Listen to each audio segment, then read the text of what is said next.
You're watching the Original Music Podcast with your hosts Raymond Hems and Rick Gathman.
This episode, we have Josh Jones with us. He is all the way from the Zoom call in Oklahoma. How are you doing, Josh? I'm doing good. Just Good. got off of work, Yeah. living the life, Yeah. day jobs. You guys were asking about that beforehand before we went on. And Yeah. It's pretty funny. Well, hey, every musician has a day job, unless you are, unless you're with it, Metallica. Yeah. And I happen to be an ice hockey coach, which is out of the ordinary. Ice hockey as in like the hockey, like NHL type stuff, like Yes. that kind of hockey. Okay. Yeah, I train players from 6 years old to 60, and they do that in Atlanta? Yeah, Yeah. we've got actually we have You've been doing it for like over 20 years. yeah, I've been doing it a long time. I don't typically brag about it, but we just got our 6th national title in 7 years here at my program. And that's kind of a dynasty. I think that's what they call that. That's pretty Yeah, crazy. it's a dynasty. But not about me. It's about Josh Jones. When I saw you on likely Facebook or Instagram feed, I saw a young guitar player playing ferociously with a lion's mane of black hair and with just precision and I almost say that you play with anger. Like it's so it's so intense that your guitar must hate you. You know what's fucked up is that like I play the best when I'm actually really happy. Yes. If I'm like in a really good mood, I play really well, and then if I'm in a really bad mood, I play really bad. Yeah. Oh, Yeah. It's so weird. Yeah. That's I guess exactly it how it kinda works makes for me. sense. What about drummers? As a drummer, if you're I not if I'm like mad. Yeah. I mean, if I'm mad, then I'm mad. But if I do play with the intensity of, you would think I was pissed. right, you do play Right. hard. Yeah. But I'm not. You know what I mean? If I'm trying to put on a show and I'm playing the big acoustic kit, I'm, Yeah. you get the war face on and Yeah. the big movements and the twirling and throwing and whatever. But when you're saying it's playing with angst. when you're saying when you're happy you play better, when you're talking about playing better, are you talking about playing more intricately, precisely? Hitting all, everything's hitting on all cylinders basically. I think everybody on most aspects of life, whether you play sports, basketball, football, even the guys that are really great, they have terrible nights, at least according to them, and like their bad nights are still not even that bad, and then they have phenomenal nights. And it's the same thing with musicians and guitar players, drummers, singers. We all have our off nights and nights that we pick up the instrument, it just doesn't feel good whatsoever. And to me, that's mainly a mental block. It's usually a mental thing, and it's usually I kind of found out for myself a few years ago that whenever I'm playing really bad, at least, not up to my own standards for myself, that means that I'm just really uninspired at the moment, and that I'm just, it's just everything's like this. Yeah. There's no linear. There's no hills or plateaus or anything, and whenever I'm uninspired, I just feel like my playing is not what it should be. So yeah, I'm always trying to find, new music or, just something that's going to inspire me to play. And I mean, it could be anything. Yeah. But I play the best when I'm inspired, most definitely. Yeah. That's this is usually a question way down the road in the conversation, but is there some new music or artist Oh yeah. that right now that makes you feel like, wow, that I like Plini a lot. That's like instrumental stuff, so it's kind of for guitar players. Plini. Just progressive. Yeah, it's progressive rock. Yeah. It's guitar nerd stuff. Yeah, no, that's what. Yeah. Have you seen Giza Is Gone at all? Ray's music that we were doing together. But you will. We'll send you. I think you'll appreciate it because is it kind of in that alley in that area? Absolutely. Yeah, I like stuff like that. 100%. Yeah. Yeah, it's instrumental. There's no vocal, no lead singer at all. Right. Hence, no drama. Yeah. I'm trying to think of other new guys that I like. So before you move on, is Plini? Yeah. Is Plini like, say, Polyphia or Animals as Leaders? It's in that area. If you know Polyphia and if you know Animals as Leaders, you're usually gonna know Plini. Okay. I like Plini. I like Nick Johnston. Let me see who else. Anybody who really plays guitar and makes instrumentals, I try to give them a listen. I know a lot of people, I can't remember his name right now. A lot of people like the guy who makes the Doom soundtracks. I think he plays like a 7 or 8 string. Okay. Can't remember his name. What are your thoughts on this on the 7 and 8 string? I like that stuff. I've always seen you on because I'm a Schecter guy. Yeah, I could tell. Yeah, I could tell that. I might be a Schecter guy. He's got 50 guitars, literally. But I'm not even exaggerating. But I play 5, and they're all Schecters. Yeah. And they're all Sustainiacs because I'm using modelers. I'm using the Kemper. Yeah, using the Kemper. And as an old guy, because I am an old guy, I've always played 100-watt Marshalls or Black Stars or tube heads. Right. And to get the feel of hitting a big chord and it ringing and ringing and ringing and then feeding back depending on which angle I'm turned towards the amp. And if you play guitar, you know what I'm talking about. This is a feedback. That's a different feedback. Yeah. I can get that at low volumes because I now have tinnitus at the ripe old age of 32. Okay. Wait, I'm not 32. I'm lying. When did you get that? When did you get tinnitus? When he got Alzheimer's. Yeah. When did I get tinnitus is a really good question. I've had it for a long time, at least 20 years. I already have it. Yeah. I've played so many shows already. Yeah. It's about, and I mean, like we didn't use in-ears whenever we first started playing, and I mean even using in-ears you can you can fuck your ears up worse with in-ears because you are literally sticking a speaker into your ear. It's actually, in my opinion, worse. Yeah. It can be. I've played plenty of shows with him and without him, and I mean, like if everything is dialed in properly, the in-ears are heavenly, man. Yeah. But if they're dialed in not properly and it's like not, like the levels aren't right. Yeah. Usually that's whenever I'm just like, fuck it, and I take them out. Well, or one out, right? Well, I'm used to taking one out, and our sound guy used to get on my ass for that. He's like, man, you're gonna damage that ear by taking it out, and I'm like, with the mix, my mixes were sometimes off, because the way that he said the mixes are supposed to be is he said that the lead vocals are supposed to sound like they're kind of underwater a little bit, so you don't get ear fatigue and like kind of like minimal effects. And the drums always sounded great.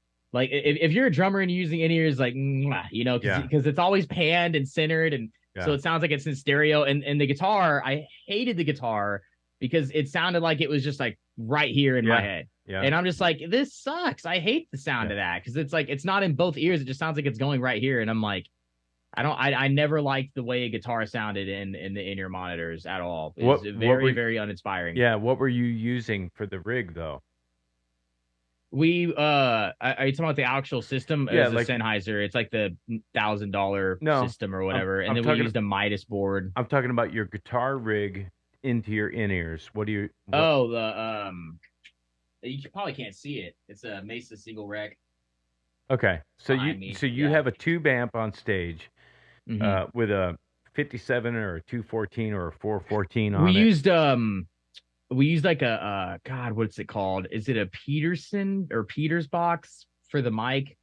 It's like a DI box. Okay. And it has like 3 settings on it. I can't. I will say this, and I as an old guy going from loud amps, loud stage monitors. This is how we do it. Let's go. To go into the Kemper or in a Helix or a Fractal, any of those type of things, the sound that I'm getting to my ears is in stereo. My delays it's spacious. It's really a nice wide panning sound. The trick is to get your tone make you happy with the tone of the guitar. I'm using an AC30 with a tube screamer type of thing with delay, and I use an octaver, and I use a tremolo pedal, and that's kind of my sound throughout the show. But it's so wide and beautiful in these. I'm like, okay, I can deal with it. But I didn't have the resonance and sustain of hitting a chord, bah, and it holding. The Sustainiac fixed that on the setting, the normal setting all the way down, everything on all the way down. It's just sustain everything. Then you go up a notch and it'll feed back, and then you go harmonic feedback. But using the Sustainiac with the profiling or modeling thing gave me, at least in my ears, the feeling I was playing a tube amp. Right. And that might be a difference of you're using a Mesa Boogie. You said that it's a single rec? Single rec, yeah. It's an 03. Okay. That's old school for you, buddy. How many? I tried out so many pedals with this Marshall that I got my hands on. I used to read forums and stuff. Yeah. And our bassist was really, really into Mesa, and I used to read forums, and everyone's like, man, fuck Mesa. Mesa sucks. Marshall's it. And so like whenever, being like a 16, 17-year-old, I easily influenced, and I'm like, okay, yeah, I want a Marshall. And he's got all this Mesa gear at his house. Whenever we go to rehearsals that were at his house, he'd be like, man, I know you want a Marshall, man, so let's go to a pawn shop and go find one for you, I guess. And we found some, like, I don't know, some 900, and I don't know, man, it just didn't sound good at all. I'd never fucking play that thing again. Right. And it was the dual reverbs are the best ones I've heard from the 900 series, and it was not a dual reverb.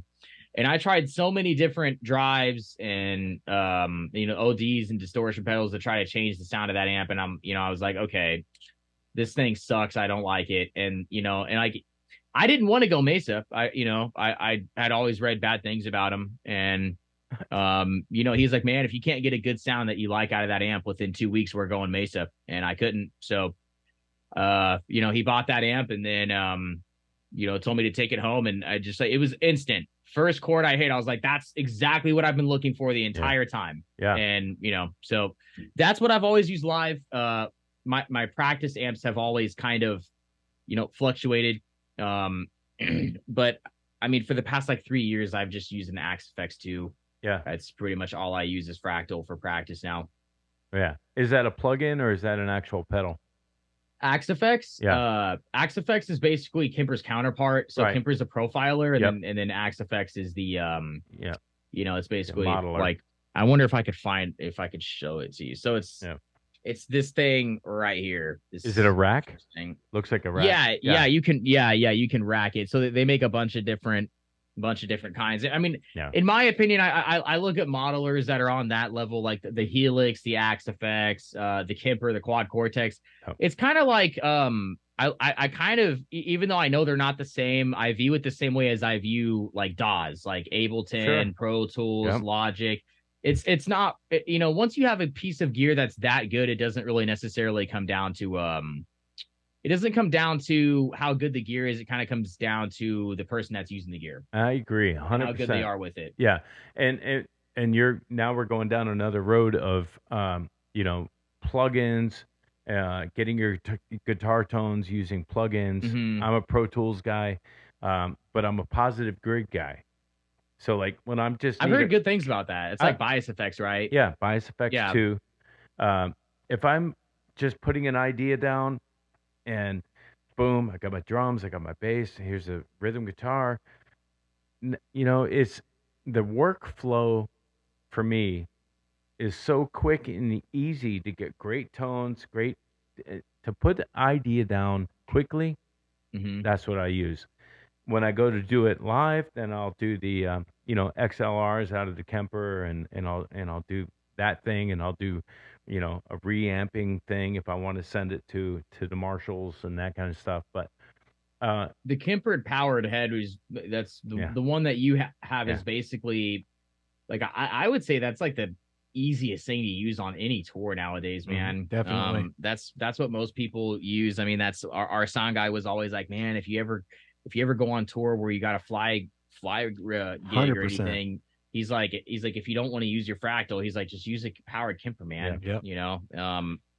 So it's, I mean, it gets the job done, man. And nobody when they're watching you on stage is thinking about that. I mean, like yes.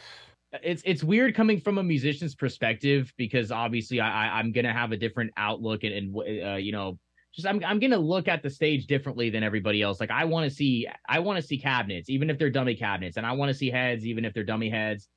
But a clean stage, it doesn't look terrible to me, because as long as the light show is good. Not to jump in between you two, but that's kind of the new look. The new look. We went and saw Gojira the other night, and I've been on tour with those guys, and just really like all those bands are doing the clean stage look with a lot of fire and a lot of more. It's all about pyro. It's all about production and less stage gear. So I worked for a band that they used the Marshall stacks on stage just simply for their own monitors. Yeah. But they all ran Kempers. Well, the two guitar players ran Kempers, and that's so funny. It's what's really funny is like Yngwie. Have you seen Yngwie? I was literally they have the whole Yngwie fucking entire back wall of nothing but Marshalls, and then there's a Kemper behind ridiculous. it. Yeah, that shit is ridiculous. Right. Yeah. For those that don't know what we're talking about guitar-wise, Josh, please explain Yngwie's stage in like literally the past 27 years. Yeah. Well, it's like what you got behind you, right? Yeah. That Marshall cabinet behind you, and you got that Black Star. It's just like 100 of those. Yeah. That's all. There's no bass amps on stage either. Right. It doesn't even look cool anymore. And then the drums are it's just a Marshall commercial. It's not even center stage. It's like the drums are always like either stage right or stage left. It's not even in the center stage. That stage setup. I'm cool with, if you're going from stage left to stage right, I'm cool with guitar amp, drums, bass amp, guitar amp. Yeah.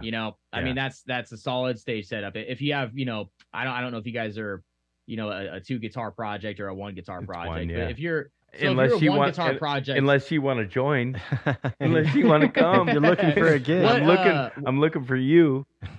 So I've always been,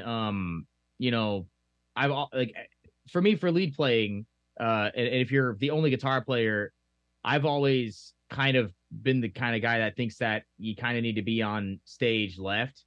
I don't know how other people do it. I think Pantera was always stage left. I don't know what Van Halen did. I can't think. I think they were also stage left for their guitar. Yeah. What am I? I'm always over here. You're stage right. I'm You stage right. always stage so that's right.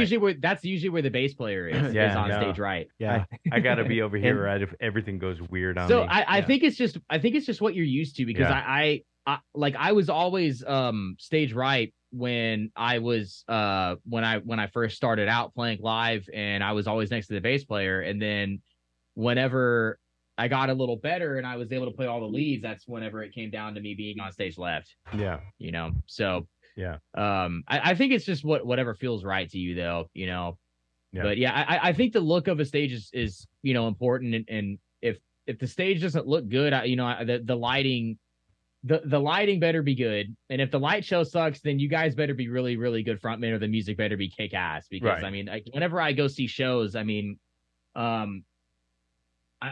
do agree with you. I think the majority of shows that I see now are clean stage setups, which it's not the end of the world. It's okay.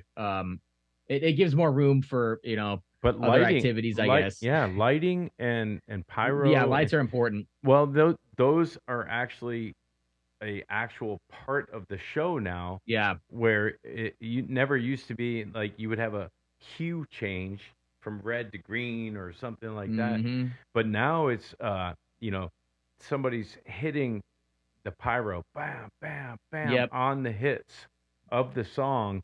It's like Kiss. Yeah. Oh, and it's amazing, though. It is. As far as for the viewer, and not everybody is a musician. So as a viewer of music, they're like, oh, I can't believe that Flames were on the hits. Yeah, dude. When I go to shows, I honestly, I kind of lose the, I guess the stickler inside of me, because like whenever I'm playing music and listening to it, I'm very, very picky and I'm very meticulous. Yeah. But whenever I go to a show, to me, like the main purpose of, whenever I'm playing a show, and if there's anybody in the audience watching, the main purpose for me is to make them forget about, maybe the shitty week they might have had at work, or, just whatever's going on in their lives, to make them forget and have a good time. And, whatever it takes to do that is, to me, it's whatever it takes. And that's kind of what I want when I go to a show. I don't really care if the guitar player isn't Van Halen. I don't care if, the drummer isn't Bonham or Ian Pace or any, I want to hear some kick-ass music, and I want to see a good performance, and that's always kind of how I've been when I go to shows. I'm not the guitar player that's like this. That's and there are got my those arms crossed. There are I those know guys. I've played in front of plenty of them. Yeah, dude, I was just editing a video of a show I've been editing for like 6 months, and I literally was looking at the footage. I'm like, the first 3 or 4 songs, like the band that opened for us, are all standing off to the side like this, doing this. Hey, that's pretty good. But they're all cross-armed, judgmental, instead of, hey, just take in something you haven't seen before. What do you think? But what you were saying about going to a show and monitoring things, I look at going to a show. We went to Gojira, we're going to King's X, and we're going to Dream Theater. Such a good band. Yeah, Dream Theater. That's kind of my style. They do in a pinch. Yeah. When I go to these shows, I look at it like this, not this. This. Yes. Yeah. I'm gonna take notes. I'm gonna. It's rock and roll 402 collegiate level class, and I'm absorbing lighting cues.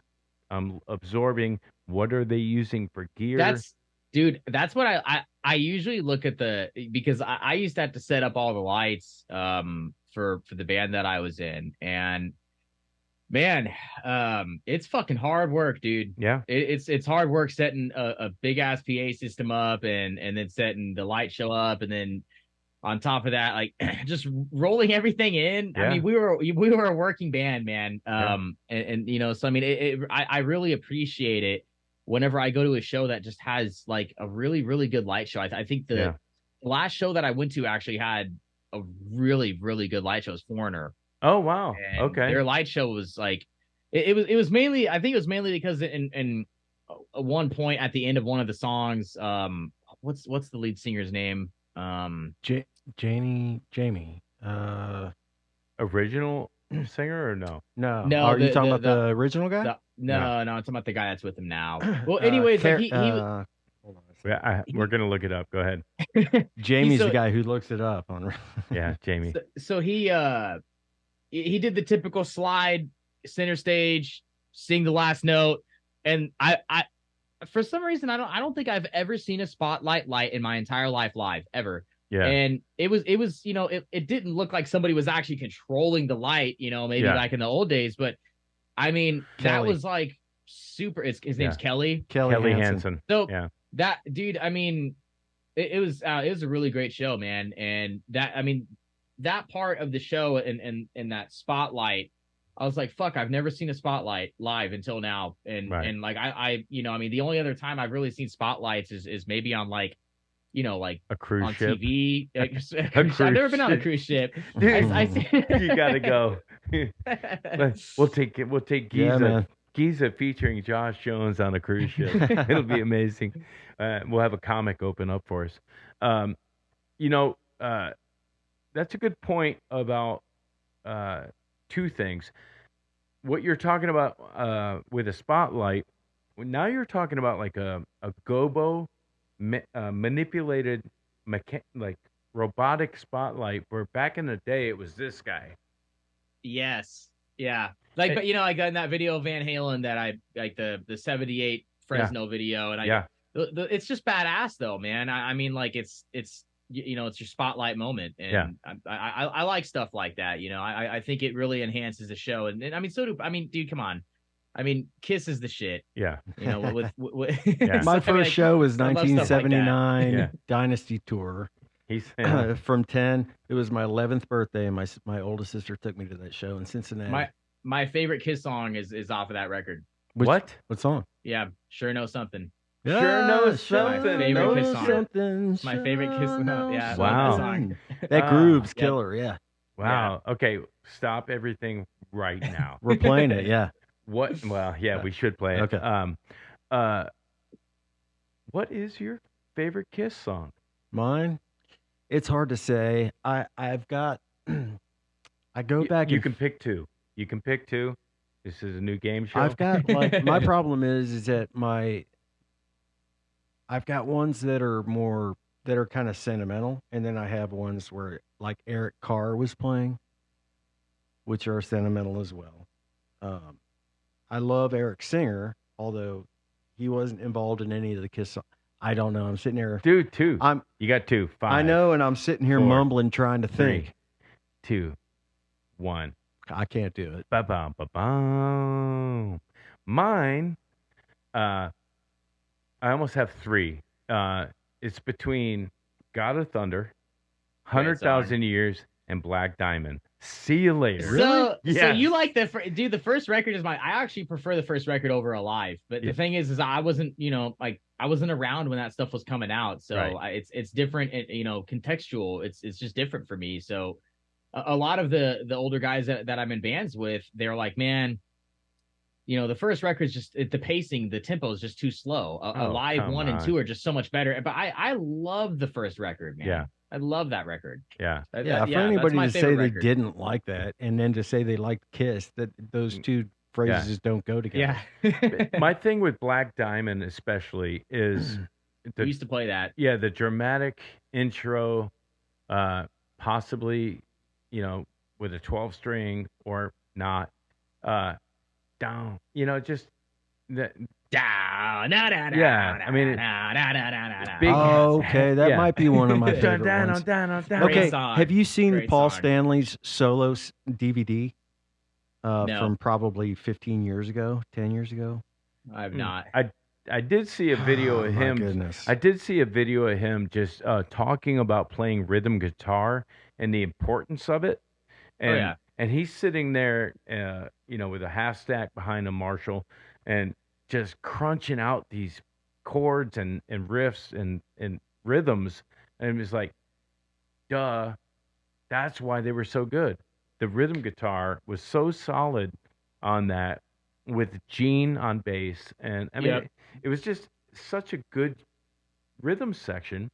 Dude, those guys still rehearse rock and roll all night too, like before every show. Like, I mean, it's like, it just, I mean, the thing is, I get it. You know, the musicianship might not be on the Dream Theater level or whatever. Right. But the thing is in my opinion, you know, like, that's a really good example to set, because if you're in a band, you know, there's no reason to half-ass it, man. Yeah. You know, and I mean, I've been around musicians that look at it like that, but the thing is, I'm like, okay, this is just a cover band, so I accept it whenever it's like that. I let it happen. But when it comes to original bands and bands that, you know, in my opinion, like I consider you a professional musician if you're making any sort of money playing music live or in any way, whether it's releasing it, recording it, producing it, whatever. So I mean, you know, even playing the dive bars, I consider that professional. You know, I mean, I would almost say that really 99% of musicians are on the local level. There's only like 1% that get to go play arenas and stuff like that. You know, totally true. So I mean, whenever it comes down to stuff like that, I really think that you're doing, first of all, yourself injustice by not learning songs properly, not listening to the record.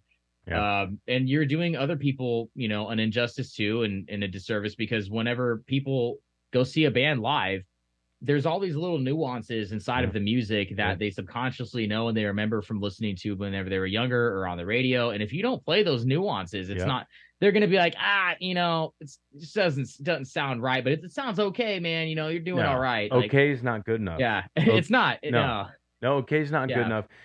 We are actually continually rehearsing. We have a 90-minute show, and we continually rehearse it so that we are right and tight, and we do it with in-ears. If you rehearse with in-ears, do you feel like you are like surgically really getting to the like tightness, the maximum tightness? I've rehearsed with headphones before, not with Kemper. Yeah. With the old Line 6 pod systems. But okay. Yeah. You know, to me, the thing is, it's crazy how everything goes out the door whenever, and I guess I'm kind of digressing a tad bit, but everything goes out the door whenever you step in a situation with other musicians that are on other instruments. You know, all this practice that you've had in your life, and you know, all this wood shedding that you've had kind of just goes right out the door whenever you start having to perform songs with other people. And you have to rely on those people to, you know, to do their part. But the thing is, there's always a vibe whenever I'm, you know, with other musicians. Right. So, I mean, most of the time whenever I rehearsed, it was in a really small room, at the bassist house. And it was always with like Marshall MGs and, electric drum kits. And the few rehearsals that I had that were with real drum sets, I hated it. And it's way too loud. And like whenever we were playing any songs that we were going over in the practice room compared to like a garage setting, you know, if something was wrong, I'd say, hey guys, we're playing something wrong. And, you know, we would be able to hear it. But in the garage setting, you can't do that because it's so loud. And then you go home and your ears are ringing. Versus practicing in a smaller room at a lower volume. You know, it's just going to make it sound that much better when you're playing live. So I'm absolutely an advocate for, you know, whenever you're rehearsing, to rehearse at good levels. You know, you still want it to be inspiring. You still want the tones and the sounds to be inspiring. I agree with that. But with that all said, once you get on stage and you have a full blown drum kit and the drummer's playing like he means it, does it throw you off at all? Or do you do the same thing? No, that's when I turn the amp up. I mean, so it's the same thing. It's a dynamics thing is what I'm asking about. Not a volume thing. Just like, so go ahead. Yeah, the control dynamics of the room is much different than when you're playing live, because it's always the same levels whenever you're in the room. So I always found it really easy to play whatever I wanted to, however I wanted to, when I was in the rehearsal room. And I was always like, man, dude, like if anybody heard us like this in this room, they'd be like, oh, fuck, let's have a beer and just sit in the room and listen to them. And whenever you're live, CD quality. it's it's a little different because I can't I'm over here, I can't hear the bass player as well. Right. Even though bass is omnidirectional, sometimes the drums wash the sound out. But really all I need when I'm playing live is kick, snare, hi-hat, vocal, and then lead vocal, and that is it. I don't even want backup vocals in my ears or anything because I know where I need to be. I so stuff like that. Like, I only need like 4 things. I don't want the rhythm guitar in my ear. I don't want the bass in my ear. Like, stuff like that. Why is that? Well, you should feel the bass. And why wouldn't you want the other guitar player as well? Because the thing is the band that we were in was so structured that we always played every song like the record. So all you had to do was know your counts, and so I knew all the songs, front to back. So anything else that was too loud, just kind of, the sound guy was like, man, you guys got turned down a little bit. And it got to a point where I was like, okay, let's all just get to a decent level. And when we would get to the decent level, I could still hear a little bit of the bass. It wasn't super clear, but it was always really hard to hear the rhythm guitar. Yeah. And it never really bothered me because I knew that, he was playing the parts properly. So, but I could always tell if something was wrong. But you're not feeling it, are you? I mean, don't you want to maybe feel like and play off of each other a little bit? I'm just playing devil's advocate. No, yeah. And it's a slippery slope, man. Because it is. The first band I was in, and I know the answer to this already. It's the only, but I'm asking you anyway because it's a podcast. Yeah, so. If it depends on the musicianship in the band. Yeah. And 100%. So like I'm just trying to be like as nice as possible. I hear you, brother. Yeah, so it depends on the musicianship of the band. The first band I played live with at the bar is that bass player used to miss like every other note, but he was funny as hell. And or you'd slide to the note. Yes, slide to the right note. Slide to the note. And it was just like every other note. It's like Bob, and I'm just like, oh, here we go. Just local cover band stuff. Yeah. And I would have to be I was next to him every show, and I could never hear my guitar ever. Ever. So that's the slippery slope. Is sometimes it's too loud, and then whenever I was in the other band, the bass was always equal when I was next to him with the guitar. But I was like, man, I can't really hear some of the stuff that I'm used to hearing in my own playing, and it I don't like that. Yeah. And then when I got my own side of the stage, like I was like, okay, now I can really feel myself, and I can feel the drums kicking. The dynamics part that I was asking about, right? Yeah, but I always heard the bass. And sometimes the bass was too loud, so so we had to tell him to turn down.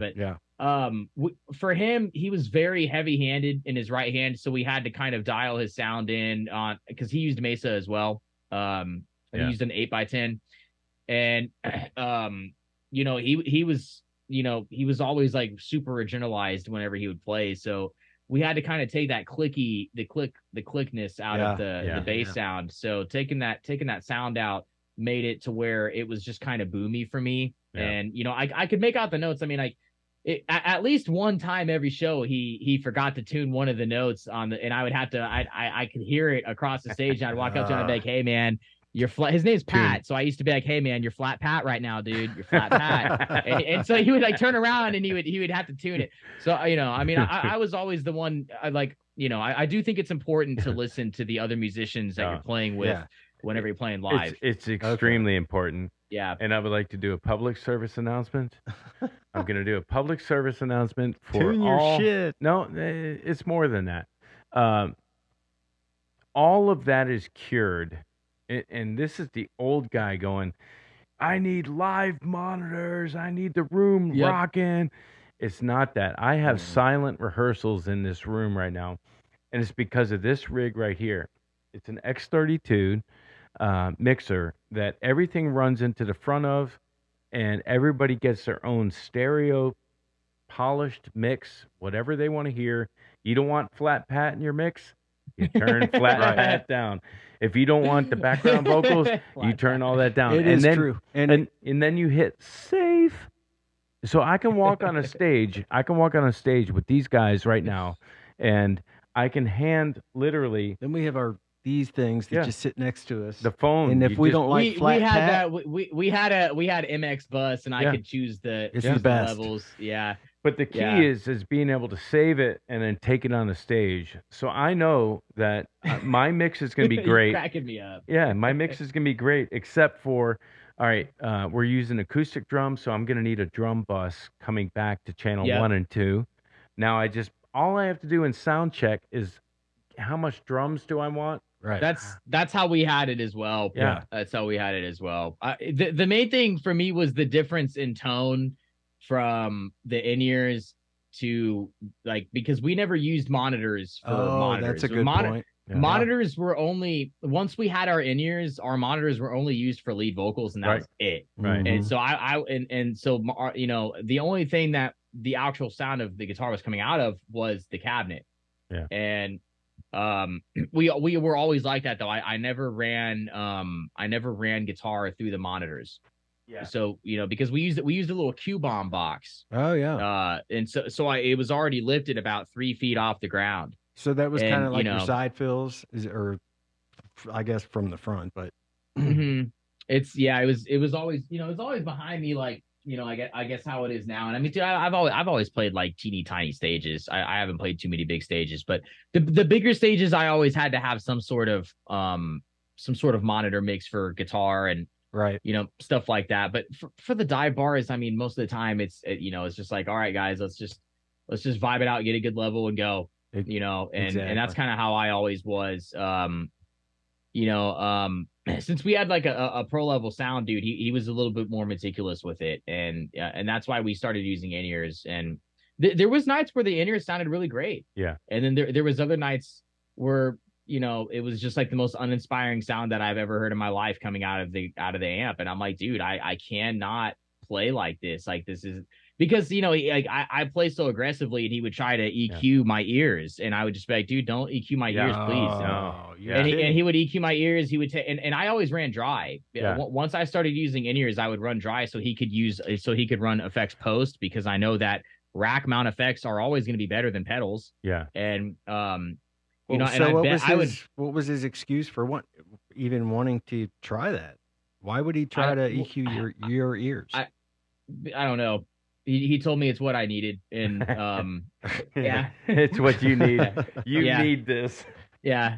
I love him though, man. But yeah, it's all good. It's you know, just you know. There was also times where I was begging him for more reverb, and he would be Yeah. like, "No, dude, if I'm gonna give you more reverb, your ears are gonna get fatigued." And I'm like, "Dude, please, for the love of fucking God, Right. give me Yeah. some reverb." If The I'm road to you know, hell is Yeah. is Yeah, what's you know, the so term? everybody has The road different to ears hell is though. led Yeah. with good intentions. Yeah. Yeah. Well, and the thing is, he was the best sound guy we ever had. I mean, anytime anybody came and saw us, whenever he was running our sound, they would be like, "Dude," you know, they'd be like, "My ears don't hurt, and plus, like, and it's loud and it sounds good." And I'm Yeah. like, "Yeah." So I mean, that's the thing. I always think about what it sounds like outside of Yeah. the, you know, like in the front, because that's what actually matters. That's It doesn't the matter what important, I'm right. hearing. That's what's important. So. Yeah. You know, I would usually just suck it up. I'd be like, okay, you know what? Get Like, through it. Yeah. Let's go. Yeah. yeah, because I mean, dude, it got to a point where I was letting him dial in my amp, and I was like, dude, whatever you want, man, dial my Yeah. amp in, whatever. And like the you know, the underlying problem was actually my cabinet. And Wow. you know, because like and we didn't realize this until very, very, very late on. And you know, because he thought it was me. He was like, "Man, Josh, dude, your tone just sucks, dude." And I'm like, dude, I've never heard anybody besides you say that. And you Yeah. know, and then out of nowhere, you know, while I was setting the lights up, our other guitar player was done with his task, so he put our cabinets and our amps up and set them up. And I started playing, and instantly, you know, our sound guy's like, "Dude, that sounds way better. What did you do this time?" And then the other guitar player plays, and he's like, "Wait a minute, did y'all switch cabs?" Yeah. And that's what it was. My speakers are blown. Yeah, and Wow. and they sounded like that for probably, like, I mean, it could have been like that for the whole 7 years. Wow. I mean, I don't know. Yeah. I have no idea. All I know is that's why he gave me so much crap. Yeah, is because You can't Yeah. EQ crap speakers. No. No. What were they? Yeah. Greenbacks? Green. Yeah, what was They your were cab? so those it's the same cab it is now. It's just different. It's so the speakers were 70-watt Celestion V30s. Celestians. All right. And dude, they sounded so thin and tinny, but I didn't realize that until we A/B'd it to we got the same kind of cabinet from some dude in Jones, Oklahoma, like an hour away, and we didn't really know that was the problem until our guitar player mixed up the the sound, and he mixed up the cabinets, and then that's whenever our sound guy was like, dude, it hasn't been you this whole time. Right. It's been your gear. He's like your shit's blown, man. No, your tone. Yeah. Did he buy you dinner? He should have. Chicken wings. No. He just said that I was using that cabinet for the night, and the other guitar player was like, "That's my cabinet," and I was like, "Nah, no, it's not. Not tonight, buddy. Not tonight." But no, he's a good guy, man. He's a good sound man. He's taught me a lot of tricks, and so was Flat Pat. Flat Pat. I love Flat Pat. Gotta love Flat Pat, just not when he's flat. Yeah, that's just how it goes. I'm Slick Rick. Yeah, Slick Rick. Yeah, Slick Rick. I won't even say what my name is. Ray. Gay Ray. Yeah, that was coming. I couldn't let it go. I think everybody has nicknames, man. Whenever they get into bands, and I mean, dude, like it doesn't matter how good you are. I mean, like I've always tried to not carry an ego whenever I play with other musicians. It's the hardest thing. It's the hardest part of being a musician is finding people that don't have it and not having it yourself. Yeah. Yep. And as the older you get, the older you get, the like, easier it gets. Yeah. Yeah. Well, because all the guys that are egotistical think they're going to make it by the time they're 25. Well, and when they don't make it, they give up. Yeah. And actually, you kind of have to be a little bit egotistical to try and get a record deal, right? No, I mean, to get on a stage. Back in the day. Just to get on a stage and do what we do, there's a difference between confidence and ego, but in order to stand on the front of the stage and shred apart or do your place, do your thing, you have to have confidence / ego to do it. And, I agree with that totally. Yeah.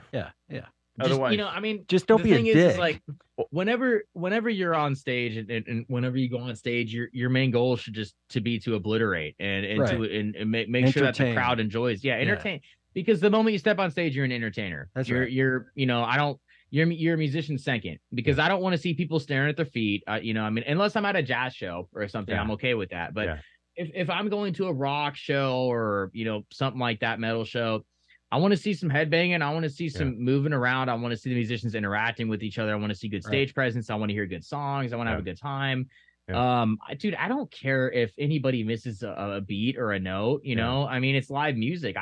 I'm very opinionated when it comes to tracks and stuff like that. Like the older I get, but I mean, the thing is, I mean, at the end of the day, dude, I don't care if a band's tracking. I'm opinionated towards the bands that I'm in. If I'm in a band, I don't want tracks, But if I'm watching a band, I don't care if they're tracking, man. If it's what the song needs, doesn't it depend on the band? I mean, it depends on the band and it depends on the music. If there's like a sample that you need to hit, I mean, I feel like most of the time the drummers are usually hitting a sample pad. If there's a sample that needs to be hit, that's completely fine, man. Hold on.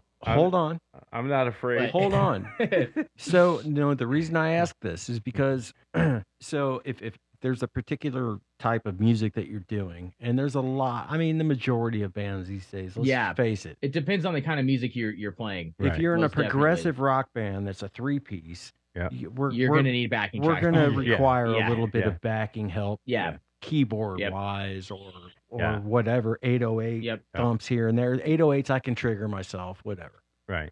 If you're a band, and I know, and these are good friends of mine that are in bands that do 80% tracks. I know national bands that are doing 80% tracks on tour.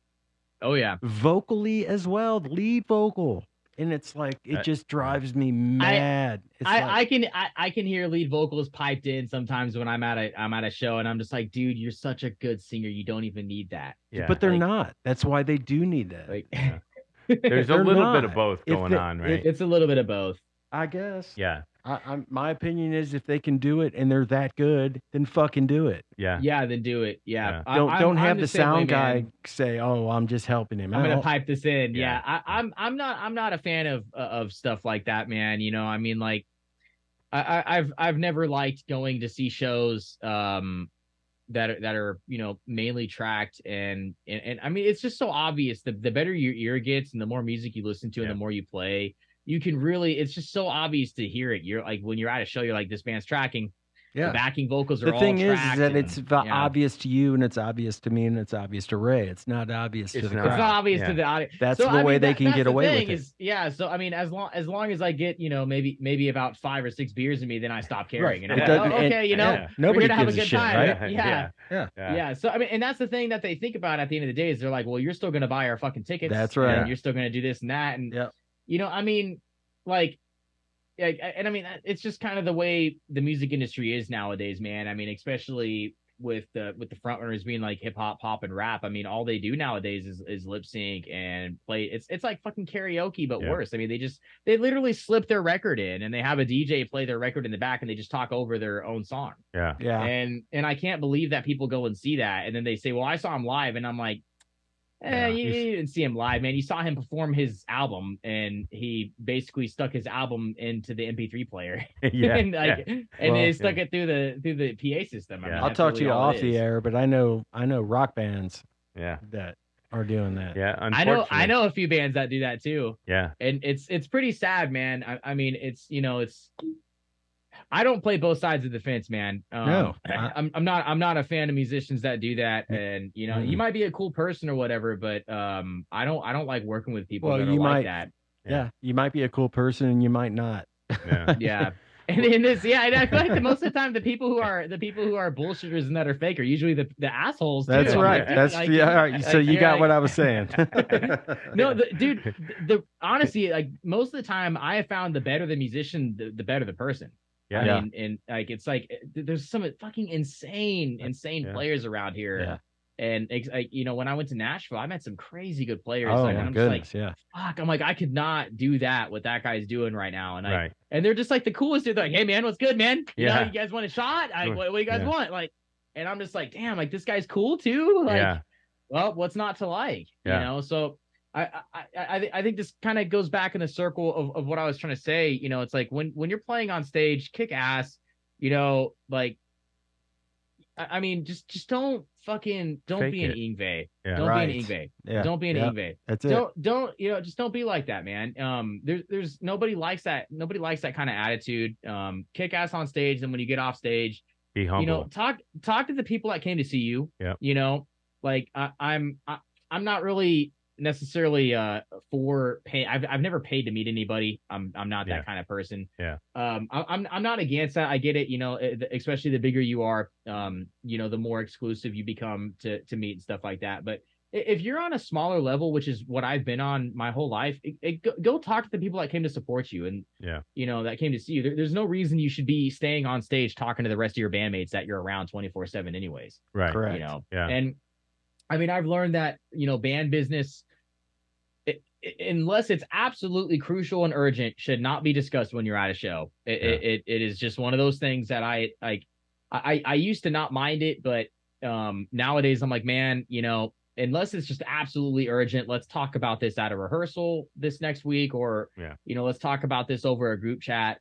Let's when we're at the show, let's support the people who came to support us, because without anybody there. I mean, even at a bar, it's like people are kind of delusional sometimes. They think that the bar pays them money. I'm like, no, the people that come to see you are kind of the people who are paying you, because they're paying for the drinks that, go to the bar, and then the bar has the money from, the drinks getting bought to pay you. Yeah. Right. So, it's, I don't know, it's a full circle. You should always, I feel like you should always be kind to the people that come to see you. And Absolutely. And I don't think anybody that really comes to see you wants to see you fuck up. I mean, there might be that one asshole in the very back with his arms crossed in the back of the bar that's like, man, I hope he fucking misses this solo or, he messes up. But, I mean, I've always went to a show to have the best time possible. And I think that whenever you're at a show, or, whether you're playing one or you're at one, you always want to put on your best performance, or you want to see the best performance out of that band. So I've always 100%. looked at it that anybody that comes to see you play wants to see you succeed.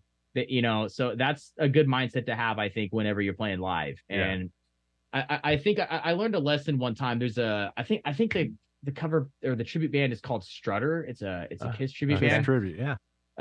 I think that's the name of the guys that we opened up for one time at Oklahoma, and I thought that I played really terribly this day. It was so humid. It was like 105 degrees outside. It was so humid, and ended up going back and watching videos later on. I was like, fuck, I didn't play bad at all. I was just in my head, but I felt bad about my performance. And the guitar player in that band, I kind of learned a good lesson this day. So he came up to me after the show and after he was done performing, and it was just like hanging out backstage, and he was like, man, he's like, you played really well. And I was like, I didn't play very well tonight, man. And he's like, dude, he's like, don't ever, ever, ever say that to anybody who says that to you. He's like, as a musician, it's okay. He's like, but whenever your audience members say that to you, your fans or anybody like that, he's like, if they say you did good, just even if you felt like you did terrible, say thanks, man. Yeah. Because he said that even though you might not think it looks like fuck you, somebody might take it like that. Absolutely. Because and so I learned a really valuable lesson that day when he told me that, because I was like, man, he's right. Like, I shouldn't be such a pessimistic fucking asshole. Well, that's just being an artist, and that's true. Yeah, you do. You get in your own head so much. Oh yeah. And it can ruin, like the first song can ruin the rest of your set, dude. If you let that happen. And usually will. Yeah, it's happened. Yeah. The first song is usually not that great. I'll say like 9 times out of 10, and a lot of times I try to film my performances because I like it on Mondays to watch film from Friday Night Lights. Right? Yeah, that's what I used to do. You go back and you watch it, and 9 times out of 10, I'm like, man, I sucked. I screwed it up. And you go back and you watch it, and you're like, dude, that sounds fine. Right after you got a text from me going, damn, dude, that solo on so and so was wicked. Yeah, we can. Every musician is their own worst self-critic. That's true. That is way true. And you're your own worst critic. I mean, dude. I mean, like, I went live the other night and I sounded like shit. And I went on for 5 minutes, and I think that musicians have a different perspective whenever it comes to, like, if you have a night off and you don't have anything you need to be doing, and you try to pick up your instrument and it's just not clicking at all. I have a weird perspective, I guess. But I get mad. And I force myself to play for the bare minimum an hour if I feel like that, And a lot of the guys that I know that are fucking killer players, they're like, man, if I feel like I'm not doing good, I just put it down and go watch a show or something on TV. Yeah. And I'm just like, man, I should probably like it's just like, because if I don't in that hour or two of playing after pushing myself, if I don't hit the point I want to, I'm even more mad. Yeah. And and it's just frustrating. But the thing is that's just how it is being a musician. It's just life, you know. There's gonna be on and off days, and I understand that, even though today might be a terrible day in my own head for playing, it's gonna pay off, because I'm gonna think about, I mean, most of the time you're not gonna hit that high that we all try to go for whenever you're playing an instrument. Yeah. So most of the time you're gonna be working until you're live. Live is so easy to hit it. It's so easy. And when you're creating too, when you're making music, it's also very easy to hit that, because if you make something cool, bam. Yeah. You listen back to it and you're like, fuck, dude, that's really cool. How'd I do that? What was so I gotta relearn what's been what would you say was the biggest show that you've done? The biggest show that you've played, or your biggest accomplishment, I guess. Can I use the restroom really quick? Of course. Absolutely. Yeah, take your time. I kind of want to hear this answer from you guys too. I'd like to hear what you guys say for the biggest show you guys have played. I got a few good ones. All right, hang on. Sorry, I know I talk a lot. I'm like, no, dude, we like it. That's what this is a talk show. This is your show, bro. He's cool. I told you it'd be good. All right, sorry for that. Sorry for the intermission. It's all good, brother. Hey, we edit these and make everybody look. Oh, before we get going too, do you have a track, an MP3 of your? I was going to ask that earlier. Instrumental or anything? I'd love to play something. Something we can play, at some point here. I've got like shitty demos I'm working on at the moment where you could maybe like take a solo off of it or something. Like, are you said you were recording an original instrumental thing with a buddy. Mhm. Do you have anything that's kind of ready to show from that? That was like fuck man, that was like maybe 2 years ago.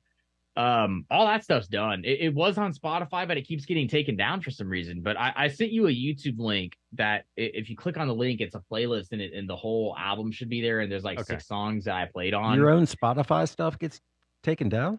Yeah. So it's not my Spotify stuff. It's like, it's like some small label that released the album, and it's just like an album that's meant for like commercials and shit. Oh, gotcha. As above, so below. Yeah, I like that song. That song's all right. It's I don't really shred too much on that one, but it's cool. Well, pick one that you want that you would that want one's cool. best represents your ability because you're a badass guitar player. He's so above being badass.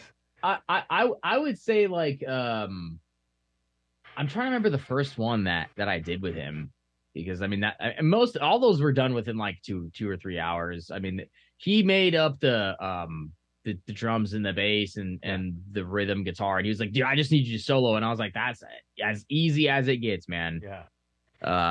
Let me just check levels here real quick. Yeah, you're good.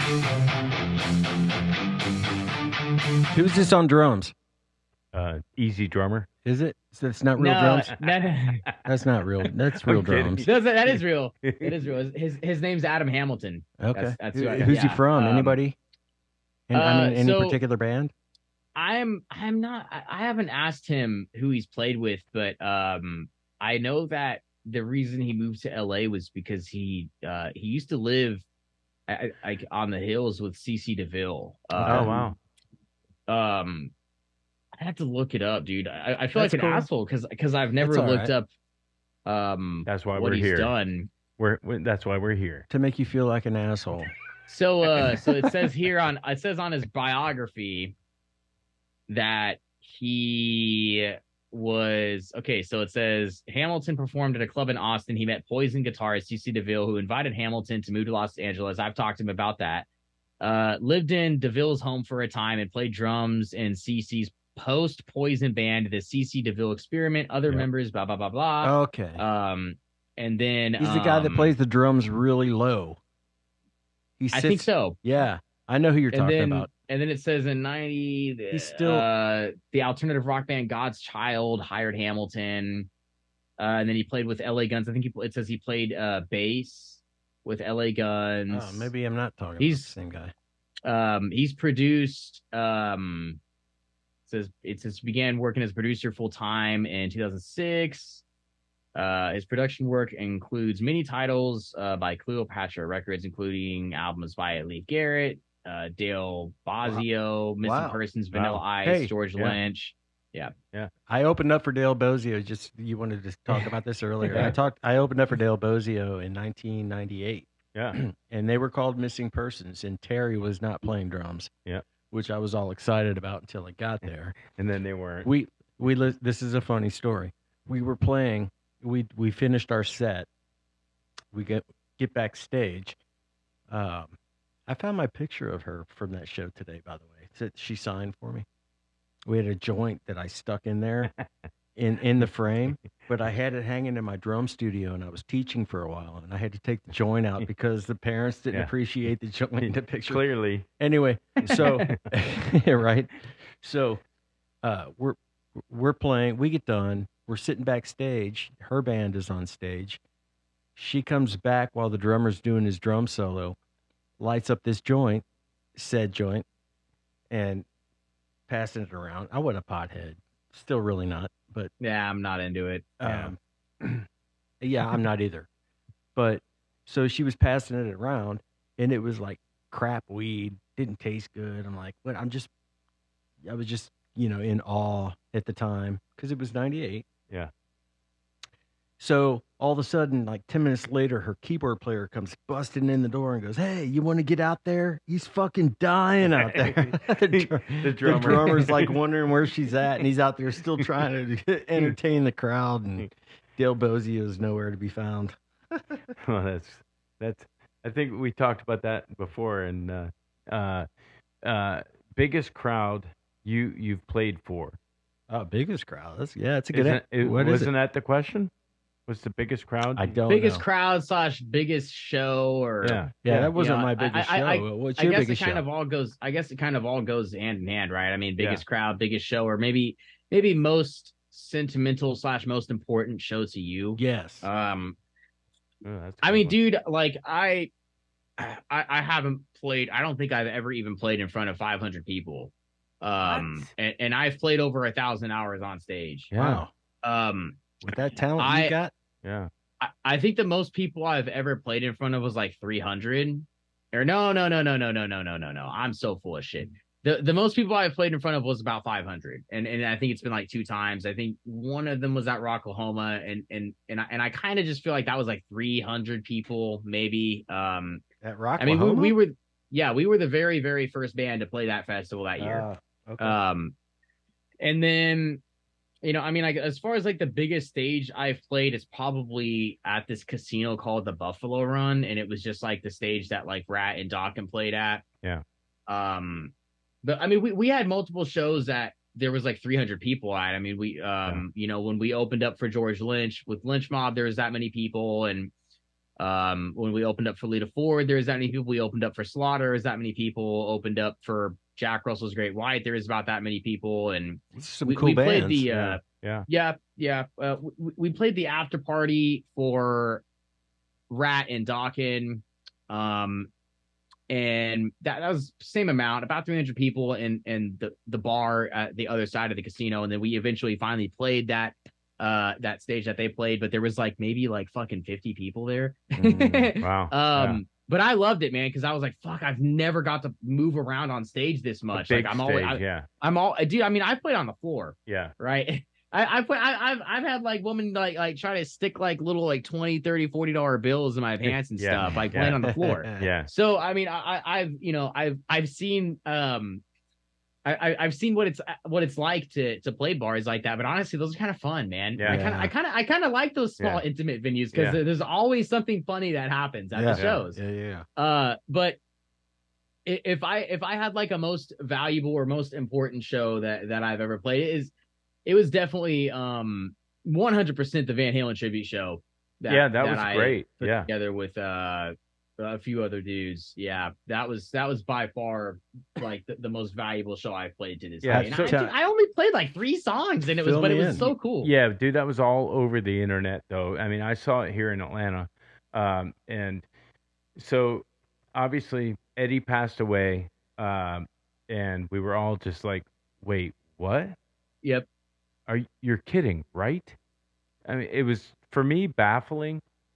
I guess I knew he was sick, but you know, it was like you don't want to think about, you know, you trust the system whenever someone has cancer. Like you kind of just think that you're like, okay, especially someone that you love like that. There's somebody's music or artist, celebrity, whatever, family member. You're like, okay, the system's gonna work, but you know, and it's fucked up because I feel like people on the outside looking in, they're like, oh, dude, man, you got like a 50-50 chance, man. Yeah. But you don't want to look at it like that. Yeah. So I never looked at it like that with him. I looked at it like this. Wait, Magic Johnson's still okay. Yeah. Eddie's dead? What? Fill me in on what was the Van Halen? The tribute show. So he passed away, and these guys in Oklahoma put together an amazing show that I saw highlights of, and it was you. Who was singing as Dave? I mean, there were actually several guitar players that played the Eddie part pretty well, man. So there's different types of tributes out there. You know, they're all pretty cool in my opinion. But you know what we did had never really been done in our city. and never been in Tulsa. You know, in any local city, there's always a local music scene, and in that local music scene, there's always shit talking. And then you meet the person like, man, I fucking love you, bro. And then like, you know, you're like, ah, man, I'm better than that guy. Or this guy's better than me. Or there's always got to be some sort of like friendly competition going on. And whenever Eddie died, I was contacted by this guy who owned this venue. It was my favorite venue in the whole city, and he was like, dude, we gotta put together a tribute show. He's like, I'm giving you 2 weeks. And I was like, what? I was like, I don't even know how to do that, like, at all. I've never done that. And he's like, dude, you're smart, use your head. And I mean, so that's what I did, you know, that. And yeah. I was able to, you know, like find all the right guys to, you know, to assign. It was just really, it was pretty simple, honestly. I kind of just used common sense. Just assigned people to the proper songs. I basically have, I had like maybe like 80 musicians in a Facebook group. And then I said, hey guys, I don't care about what songs you want to play. I want to know what songs you know to a fucking T, and that's it. And what instrument do you know how to play it on? That's all I care about. And you know, so I got a big list of songs, and I was like, okay, this is only going to be like a 22, 25 song set list. That's going to be it. And, you know, so I basically just assigned bands, and I tried to be intelligent about, like, you know, guitar players, you can change like this, right? Yeah. Singers like this, bassists like this.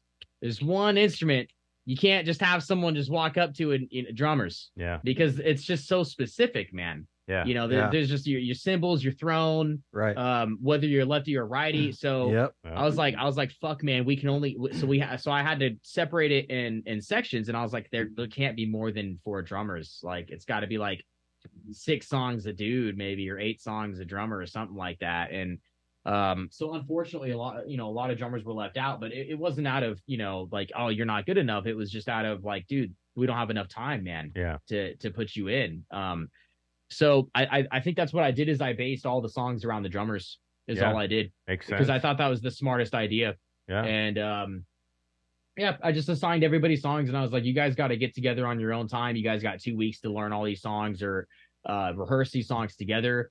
And, you know, you better get it done, because the show's going to get sold out. And this was like in the middle of fucking COVID. Yeah, I know. I know. We hit over capacity. We were way over the amount of people that were supposed to be in that room. Yeah. And, you know, and the owner was like, dude, don't tell anybody this, but we're like about 200 people over. Yeah. Wow. And I was like, I don't think that, you know, it's a special occasion. And people needed it, man. Yeah. Thanks. So it was just like a context of the times. I did not expect that year to be that fucking shitty. And then on top of that, just, you know, at the very end of the year, or, you know, third to last month, just to wake up one morning and hear my favorite musician is dead. I'm like, God, dude, like, what the fuck? It's just been such a shitty year. And, you know, so, I mean, I think that's what made the show so important. Was just the energy in the room, and the fact that there was musicians in the room that were playing with each other that had never ever played with each other, but they've known each other their whole entire lives. Right. And they might have talked shit about each other in the past. They might have been like, man, fuck that guy, or fuck this person, or whatever. But, you know, I mean, the thing is, you learn to get over stuff like that whenever somebody that important dies. Yeah. And you kind of learn, you know, like, dude, let's drop the ego and let's just play some songs. And I know it's been done on a big level. You know, I know stuff like that gets done, but it's just locally that had never been done in our city. Yeah. Which is kind of like why it meant, you know, a decent amount to me, because I was like, man, like, it's like this one dude is bringing together all the rock musicians in our city. And, you know, I had our singer, I think, play like 2 songs or perform 2 songs out of the set. And, you know, after the second song, I mean, right before he got off, he's like, man, I got to tell you guys, he's like, you know, I've played, you know, probably well over 10,000 shows in my life. And he's like, but this one is top 3. And he's like, there's just something special in the air tonight. And he's like, you know, there's only 500 of you here. And he's like, I just can't explain it. And I was like, dude, I know exactly what you mean. Yeah. Like, so it doesn't, that kind of, you know, let me know that it doesn't really matter necessarily how many people are watching you, whether it's 10,000, 55, 500, whatever. It's, you know, it's about the energy, the vibes, that kind of stuff to me is way more important than, the amount of people that came to see you play. Sure. But I would be lying if I said it's not. It is nice to have a packed room. Yeah, no, you have for sure. It's definitely easier to play well whenever you have a shit ton of people there. Like, oh man, fuck yeah, dude, come on, bro, like, let's go. But it's also way easier to play well. It's also more stressful. I disagree. I think it's more stressful to play in front of 3 people than it is 50. I think it's way more intimate. I think it's so intimate to play. Like, I think the most nervous I've ever been in my life to play guitar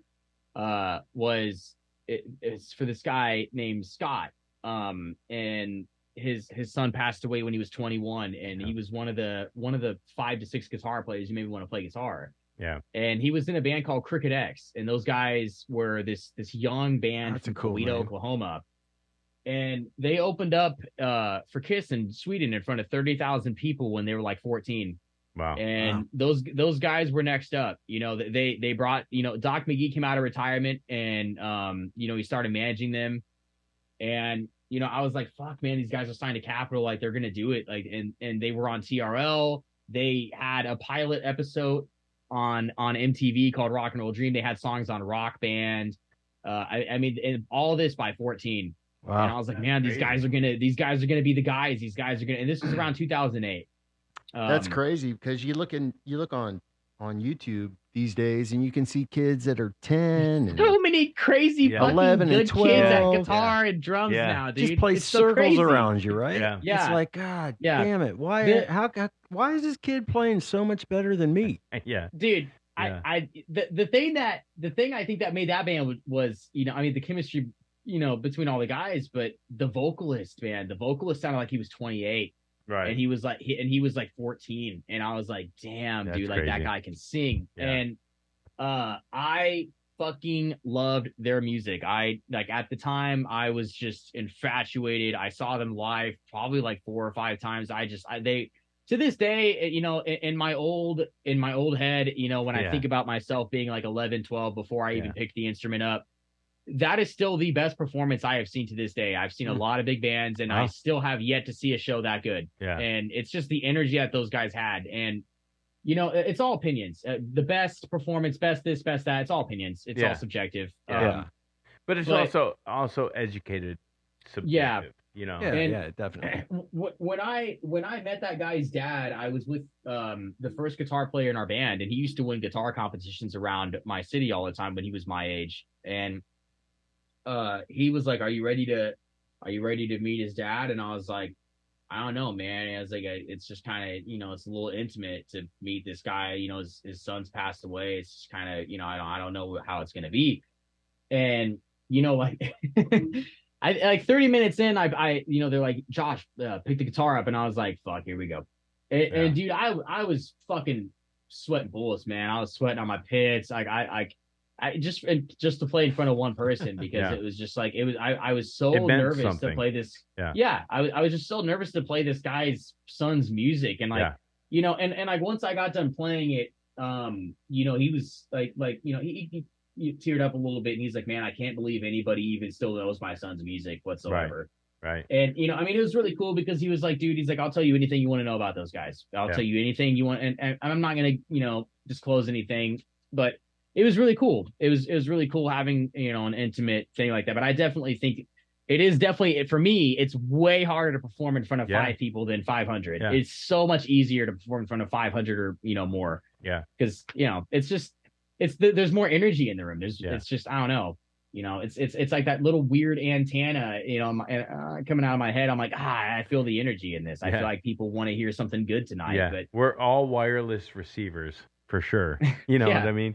Hey, I want to play this track, and then we're going to talk about our gigs that we've done. Yeah, I want to hear about this. I want to hear what you guys have done and what's special to you guys. I got 8% battery on my phone, so I want to play this before it dies. That ought to get it done. I'm just giving you realism. I'm giving you real stuff. As Above, So Below by Adam Hamilton and Josh Jones. It looks like this was uploaded a couple of weeks ago, so pretty new, right? And so let's give it a run and rock it. We'll talk after. Here we go. Okay. I'll mute myself.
Dude, that is a very, I would say, There's nothing crazy in it. No. I like it. It's cool. you know, It's hitting hard. yeah, The drummer's Yeah. not doing anything magical.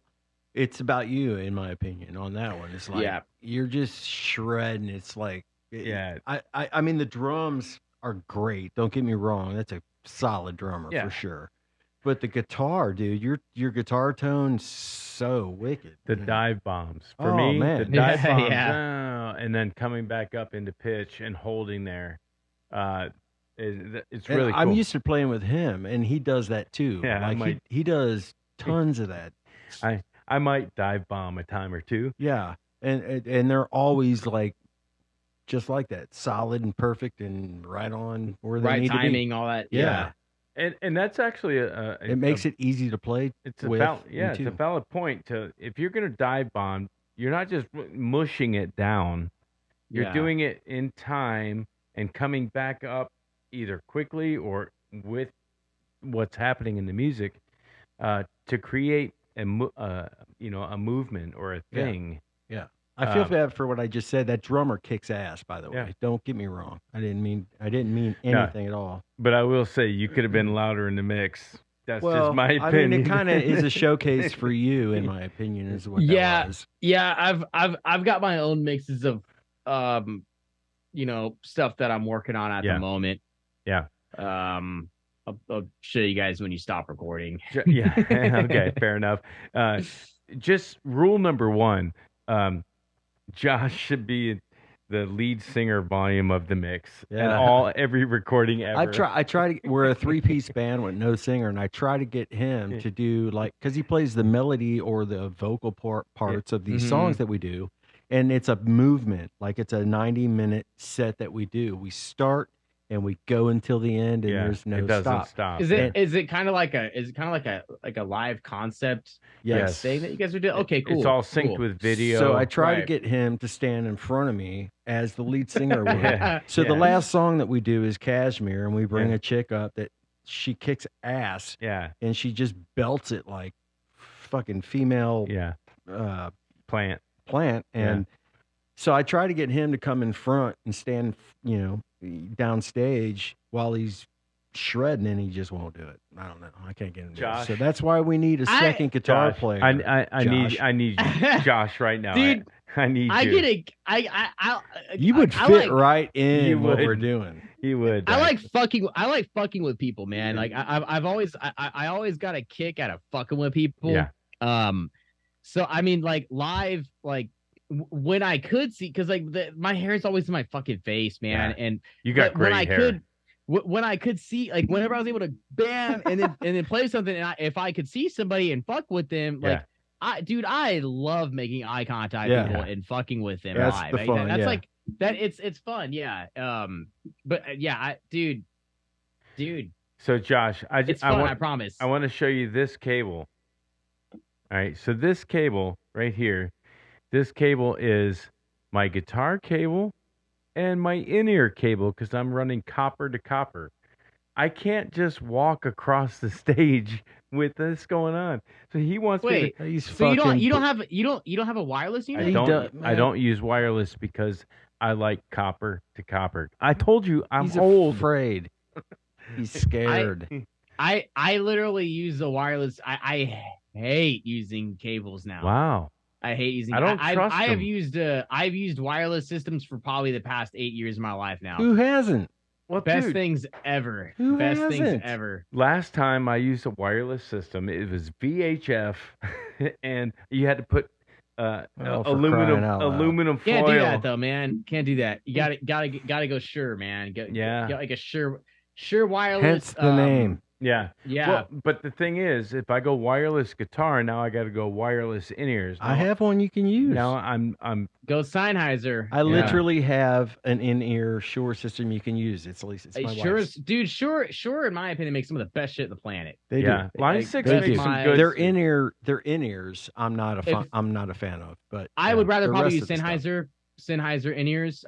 But for mics, definitely Sure. For wireless units, man, I can tell you this, man. In one of the bands I was in, two of the other guys were using Line 6 systems for their wireless units. Yeah. Something went bad every fucking night, and clash. I never had anything happen to my Shure ever. And the only time I ever had anything happen with the Shure unit was whenever the receiver was too close to the sound system or the wireless in-ear units, because there was times when that happened. And you know, frequencies going on. And then all of a sudden I'd hit a chord, and the whole night, and whenever I'd play a chord, it'd be like, Yeah. That's great. and I'm like, what? I was like, why does it sound like shit, man? Like, you know, but yeah. So besides that, that's gonna happen with anything. No, it's not. You know when it's not going to happen? When you're going with your cables, copper I know, to copper. I know, dude. Oh I my know. God. You're not going to have Hey, this. dude, it would be so fun to do a show with you. Wireless units, dude. Wireless units are the shit, man. Yeah, I Wireless agree units with are the you. shit. Don't listen to Ray. I don't Yeah. know. He's Wireless old units school. are I'm old awesome. school too, but Don't listen to me. I never had a fuck I'm up a on my drummer and I sounds. still use a wireless Don't listen to system. me. My I sound's been Love impeccable wireless units for years. Love wireless units. Do you use do you use a click?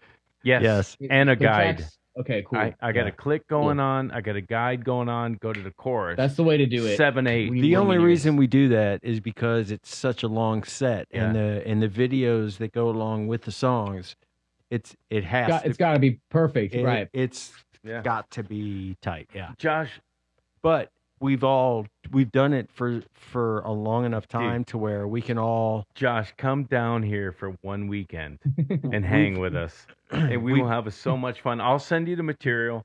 Am I interrupting you or something? No, I'm telling So Josh. we've been doing this for long enough, and the music is so good. And Ray did write all of it. I'll definitely give him those props. You give me those. He didn't write some of the stuff that I play. No, Can I I didn't have write that? anything you Okay. played. You So, play all drums. If you were involved in this project, it would be sick. Yeah, it would be. We do need a shredder, another shredder, Yeah. because it would be cool to have like It would be a Gilmore. harmonizing. It would be a Gilmore. I'm thinking more of a Wilton DeGarmo thing. Yeah, I'm a Gilmore Clapton, big melody. I do some Satch type things without the legato. You got the legato and the fireworks, and the combination would be insane. Who's your top It would top be three sick. favorite players? Me, top players. I studied Stevie Ray Vaughan until he Great died. player. I was at his Yeah. last show. I was in Alpine Valley. Oh, were you really? Yeah. I didn't know that. Yeah, and when he died, it was like my father died. You were there where he took off? And Yeah. No shit. I'll tell you the story off air how I was. How do I not know that? Because we haven't talked about it, Wow. and we talked about a lot of stuff. Yeah.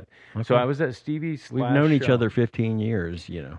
and when he died, I was like, who do I follow next? And it was like Jeff Healey. Great player, Yeah, unbelievable. especially given Yeah. the conditions he has. Yeah. You know, fuck. Yeah, I saw him live, and then he passed, but it was like that Roadhouse. Satriani.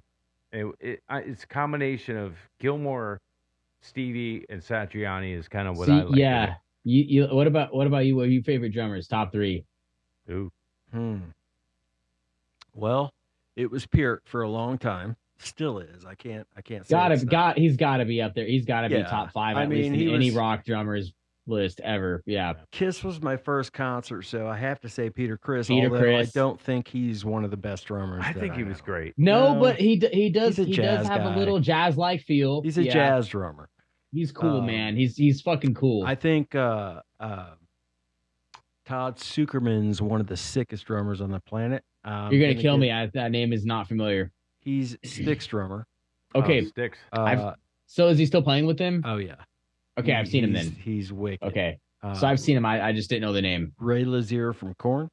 Great Yeah. fucking drummer. One of my all-time favorites. What do you think about Ian? You like Ian Pace?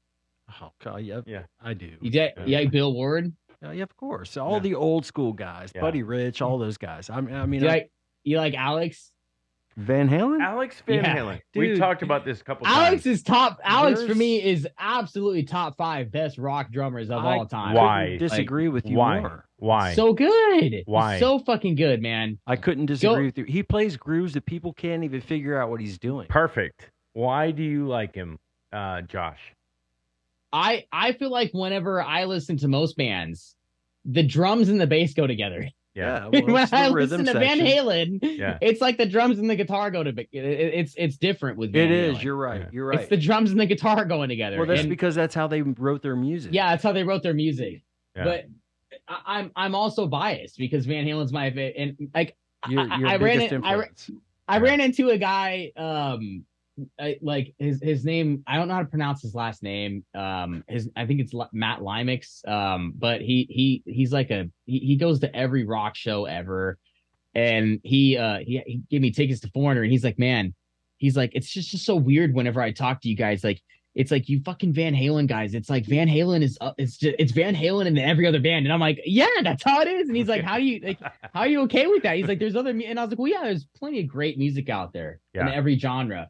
I was like, and he asked me to explain. I was like, it's just so hard to explain, man. It's like, it's my favorite band. There's Well, really nothing around it. Here's the thing: when you listen to Van Halen, or let's just say Alex Van Halen wasn't in Van Halen. If he It was wouldn't in be a the same. different band, It would not be the same. It would not. It's about No, context. My Yeah. point is, if you listened to a different band playing, but Alex was playing, you would know it was Alex.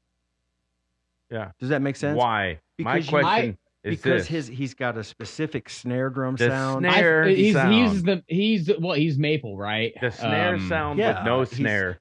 Yeah, Yeah. I think he uses a marching snare head, so they crank it tight as fuck, Yeah. and they Release the snare. release the snares a little bit. They Yeah. actually don't use metal snares. I think they're using. What about the snare? Yeah. All right, the snare cow- hits. the Snare cow- hits. Snare hits. Little Dreamer. Ding, ding, Easy, ding, ding. easy there, Sparky. Boom. My think favorite snare hits are the snare hits in Dirty Movies. Yeah. Really great sound for drums in that record. But I mean, in my opinion, like one of his best songs for him is it's not Light Up the Sky. It's Out of Love Again. Yeah. Out of Love. That's that. The drums on that song are so good, man. It's just, unfortunately, Al got, kind of just overshadowed by Ed, and It's not and, overshadowed. He's he just knew up it. Eddie's ass. Yeah, That's he the Yeah. problem. knew. He knew that. Yeah. Though. He knew that going in. It's just so hard to And now he controls what happens. it's just so hard to I mean, you literally have one of the best guitar players in the world. No, and the and then best. then you have one of the greatest frontmen of all time in your band. He might not Which be the one? best singer. Which one? Dude, Dave. Both. What? Dude, Dave. But yeah, but Sammy smokes Dave. Dave. I like both. I like both. I do too. The only reason I like Van Halen initially is because of Sammy. Yeah, Sammy was the shit. Still is. But they're both the shit, man. Yeah. Especially in like 76 to 78. Eddie, Dave, everyone's like, man, Dave can't sing. I'm like, go watch those bootlegs. It doesn't matter if he can sing or not. He was fucking great. Yeah. Yeah. And and he had individuality, man. And to me, the thing is with lead vocalists and the voice is, if you're gonna make music like Van Halen, or if you're gonna make music like Clean, or AC/DC, or any band like that, Led Zeppelin. I mean, let's be real, man. The most important member is the vocalist. You gotta have a good singer, and you gotta have a singer with some sort of identifiability and individuality. And unfortunately, that's why singers are kind of got the LSD thing going on, man, because they know that they know they're the MVP. But there's like, I was gonna get into the subject with you guys because I feel like this isn't talked about enough. I totally feel like with vocalists, I feel like we're all born the way that we are. And I feel like we're all given, different gifts, whether it's due to genetics or, whatever you want to believe in. And, I feel like there's a lot of people who are born that are like, you might not even get past like 5'2". You're never going to be able to dunk a full size court. You're never going to be able to dunk a ball on a full size court. And, you got somebody else who's born, he's going to grow up to be like 6'7", and it's just going to be easy work for him. So what's your guys' opinions on, natural ability versus hard work, or when you combine the two things? Do you believe that there are musicians out there that have natural ability and that there are people out there? Because I believe there's both. I think there's people who have natural ability who work their asses off. And I believe there's people who have natural ability who don't work their asses off. And, I feel like most of the time when I run into musicians that are really great, that have a natural knack for the instrument or for music in general, they end up, kind of succumbing to drugs and alcohol, or, one of the temptations that life has to offer. And I feel like most of the time I would rather work with the person that might not have the natural ability, but has the work ethic. Over working with the person that has natural ability. Funny you should mention that. That's the biggest question, I think, that we've had on the show. It's really funny you should mention that tonight. Oh, wow. Okay. I'm going to answer that. Yes. I'm in another band that's really good. I've been with them for, I believe, around 6 years now, and I quit tonight.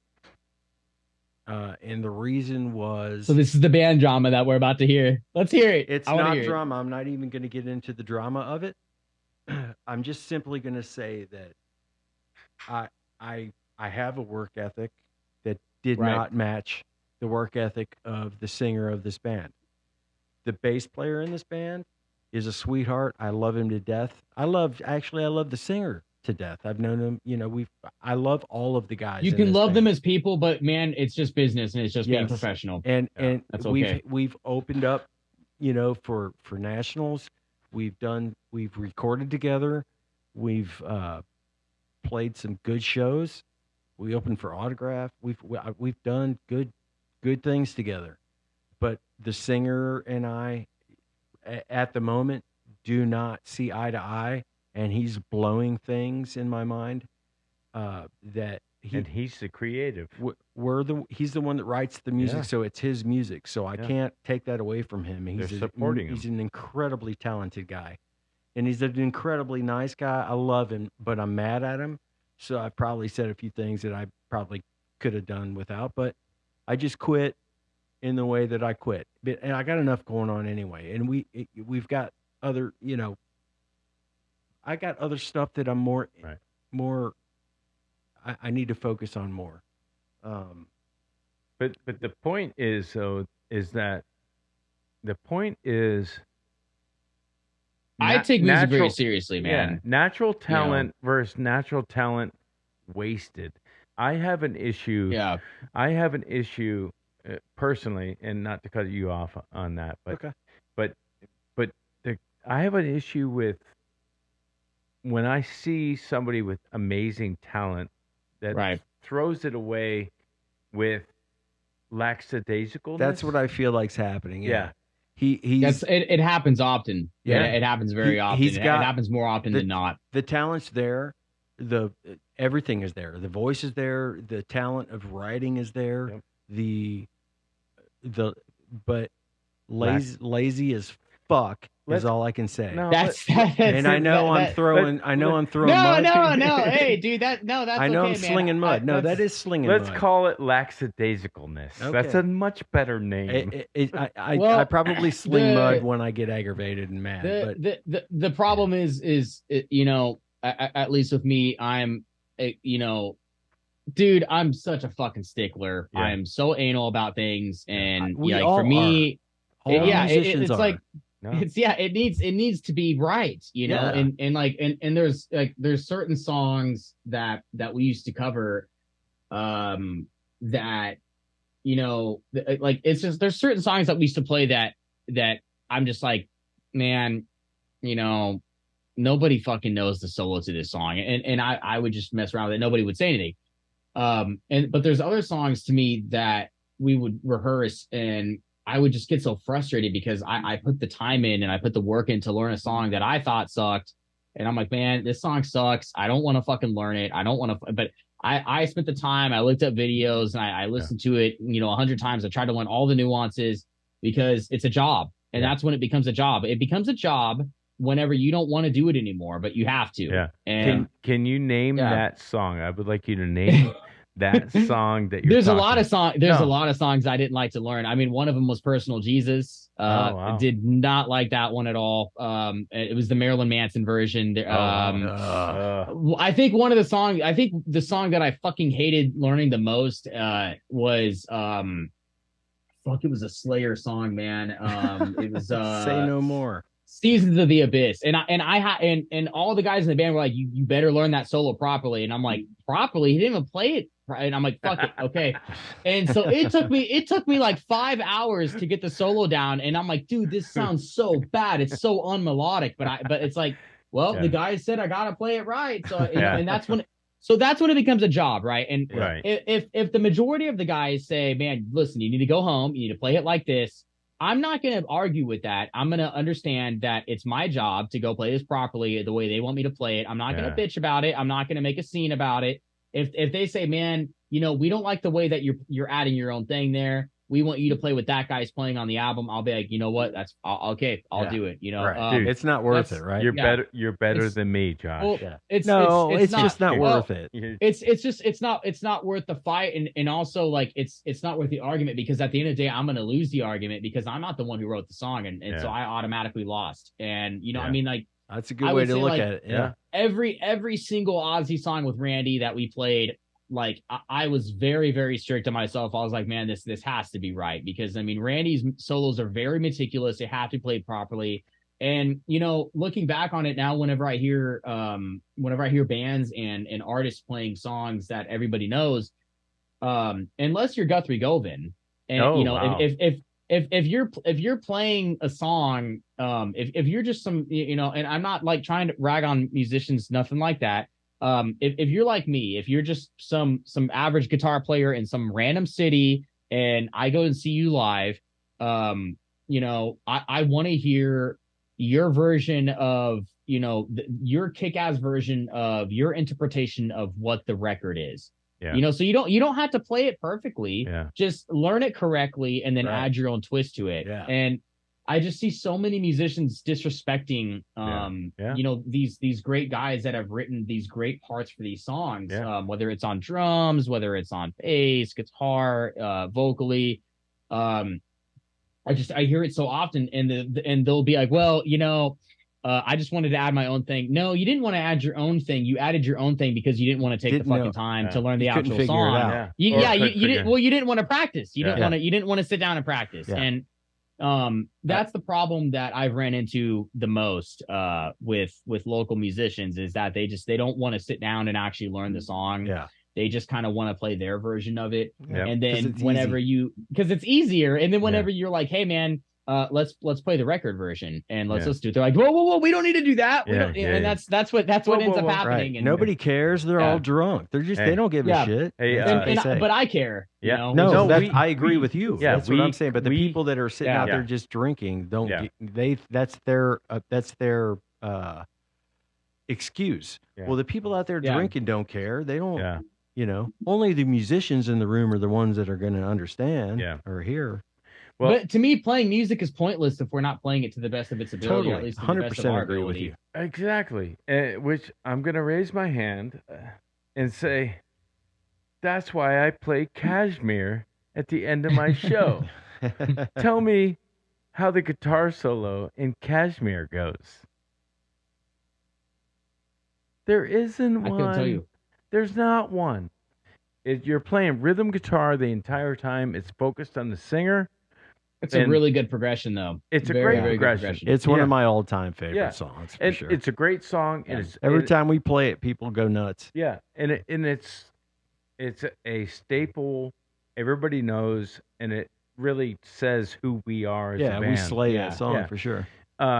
But I'm not trying to recreate people's solos. No. Because I have my own. There's no need to reinvent the wheel or anything, I have my own. I mean, like, Alan Holdsworth reinvented the wheel in, like, 1980 something. Yeah, it's already been done. Just play it. Just play it to me, like, I only remember having one problem with the stricter band that I was a part of. And the strict band, I mean, we always, like the bassist, since it was at his house, always had his phone hooked up. And if there was a problem on any song, he was like, okay, let's listen to it. He had this app on his phone where he could tune it to the tunings that we were playing it in. Yeah. Ooh, and he would, and so he would always be like, man, let's listen to the song, guys. Cause it's like the arguments would start. And I mean, you know how it is being in a band, the fights start and, well, man, you're fucking wrong. No, man, you're wrong. And then he'd be like, well, let's listen. Let's see who's really wrong. And it just in things like that. And, there was one time where, unfortunately, the guitar player in the band at the time, just some shit happened at the bar. You know, he was like, guys, I'm so sorry that happened. I know I'm gonna have to quit because of it. So he quit, and it was during my 21st birthday. So on my 21st birthday, I spent my 21st birthday, instead of going out and drinking or whatever, doing whatever 21-year-olds do, I was responsible, and I sat down and I was trying to learn all these solos for all the songs that we split our solos in half because he was a really good player, and split the solos in half. So I was like, okay, I got a show this weekend, got to learn all these solos properly and how they go, all the nuances, intricately, how they go, whatever. And this song called Wildflower popped up at the gig, and that was the one solo I didn't learn properly because and I just didn't have time to learn the solo because I was so busy with work and everything else. But I learned every other solo properly that I needed to learn. And so I was still working that one up. And, so I played the song, and I played the solo in this song, I think is in a da-na-na. Is it in F sharp minor? I believe. I think it's in F sharp minor. The solo is in F sharp minor. Yeah. And I don't know. Whenever I did the solo, I just kind of improvised because I forgot it because it was I had to learn so much in so little time. And the bass player was the leader of that band. I mean, he owned the PA system, he owned the light system, he owned the practice space. He drove the bus, and I think every band does need a bus driver. Yeah. I will say that. Yeah. Every band needs that guy, and every band needs that guy to get on everyone's ass to be good. Yeah. And so he came up to me and he's like, man, after that song, while on stage, he came up to me and he's like, dude. He's like, why the fuck didn't you play that properly? And I was like, dude, I literally had 2 days to learn like 16 guitar solos, and I have a job. Yeah, it's wrong timing as well. To ask and he immediately after that set, that was the second set, and after that second set was over, he realized, he was like, fuck, dude, I fucked it. And so he came out to me, he's like, dude, I'm sorry, man. He's like, I completely forgot that you had to learn all these solos fresh. And he's like, it's just like, he's like, the asshole inside of me kicked in. Yeah. And I'm like, and I told him, I was like, dude, I totally feel how you feel. I was like, I get it, man. And I was like, but I was like, from here on out, I was like, not on stage, dude. I was like, it's got to be off let stage. it pass. Yeah. Yeah. But I mean, Man, it's hard to do that too, because I've felt like that at times, and I've really because it's egos in all of us that just sometimes well, bite us in the ass. it's wanting the music to be good, Right. you know, because I want the music to be as good as possible, and it's a little bit of ego, it's a little bit of like you're saying, we want it to be right. We want it to be so good. Yeah, it's game time. Yeah, angst. Yeah, and dealing with you know, meeting him was really cool, man, and working with him was really cool because I mean, he even admitted, he was like, man, I'm still terrible at bass, and it was interesting to see how good he got within like the 7 years I worked with him. He got so much better, but his work ethic was by far the best work ethic I have ever seen in anybody who plays an instrument. I was like, God damn, man, like if this guy had any natural ability, he would have made it. Yeah. And you know, he was a mechanic. Yeah. So his brain didn't operate like a musician. Yeah. And I remember one time we were learning Unchained. And he told me, I like, you know, we learned it, and the next week I went to his I was always there an hour early, and I always left an hour late. And I was like, how long did it take you to learn this? And he's like, well, let's just say it took a full work week. Wow. So it took him over 40 hours to practice that song. And on top of that, he was working overtime. He was working 60 hours at his day job. Yeah. Well, it just goes to show you that he had that little level of ability. Like his level of ability was so low. Yeah. But his work ethic and his drive was so high that he was like, man, I'm going to fucking do it, and I'm going to learn it. And I mean, he ended up doing it. You know why? You know why? Because he was playing with Josh Jones. Well, what he that did could be true, well, and that's why he did used to tell the guys in the band, he was like, man, we're doing him an injustice if we're learning the songs improperly. Yeah. You know, and I'm not trying to like. No, that's for well, real. Dude, you are a like an badass. asshole saying that's that. that's for realio. That's for realio. He would kind of mention that, and he would say, like, guys, why are we not, you know, working our asses off to be, you know, on this level, and we're only bringing him down, blah blah blah blah. You know, I mean, near the end there, everybody cared because I was able to get younger members in the band and able to switch out the old dudes. But for the majority of the time, it was always a struggle. It was always a tug of war. And it was always me and the bass player trying to get everybody to play it like the record, and everybody to work really hard and learn the songs. And I realized that's probably how it's probably going to be most of the time. I mean, you look at Kiss, look at Paul and Gene. I mean, they've always been playing tug of war with not anymore, but you know, in the day they were always playing tug of war with Ace and Peter, you know, I mean, dude, like, unless your name is Dimebag Darrell, you should not be drinking guitar or not drinking guitar. You should not be drinking beers and playing guitar at the same time. Right. Yeah. You should not be drinking anything and playing any instrument at the same time unless your name is Dime. And unfortunately, Dime was an addict. He was an alcoholic. So he had to have the drinks or else he was going to be bad. So, you know, everyone's like, oh, man, he was so good when he was drunk. I was like, well, could you imagine how he sounded when he was sober? Yeah. Because, you know, it was a dependency. Right. You know, it's just one of those things I think about, man. And I think about him when I think about the work ethic type of thing. And it just, you know, I don't know, man. I'm just kind of one of those guys that I'm like, if you're going to do something and if you care about it, then fucking do it, man. And don't make excuses. I hate people who complain. Yeah. I hate it when people make excuses as to why they didn't learn something. Oh man, I got busy. And dude, like, just say that you didn't feel like doing it. Yeah. Just be honest with me and just say that you didn't feel like doing it, because I'm going to respect you a little more for being honest. Or say, you know what? That song sucks. NIB. We were talking about. Are you talking about if you guys are writing? Yeah. You talking about if you're writing? I've had to say that a few times, and things get a little sideways though whenever you do that. Yeah. Musicians are really sensitive, man. You got to be really careful when you're talking to musicians. Like I think the one thing musicians hate, and I'm kind of on the same page with this. I think the one thing musicians hate more than anything is unsolicited advice. You know, and I don't think anybody in general likes unsolicited advice. Right. I can't stand that kind of stuff. Yeah. Well, but you know, it comes down to, you know, if you're opening up your vulnerable place to say, here's a song, and then you start working on it, and it's like, you know, half of the band, 50-50, is like, oh, we could do something with this, and the other half is like, this is tapioca pudding. You know, this sucks, dude. You know, it's hard to take the criticism. You know? Of course it is. It's I mean, I've learned you can't be married to your ideas. It's and if you feel like the idea that you make is just so powerful that you're like, man, this is going to be something really cool. Yeah.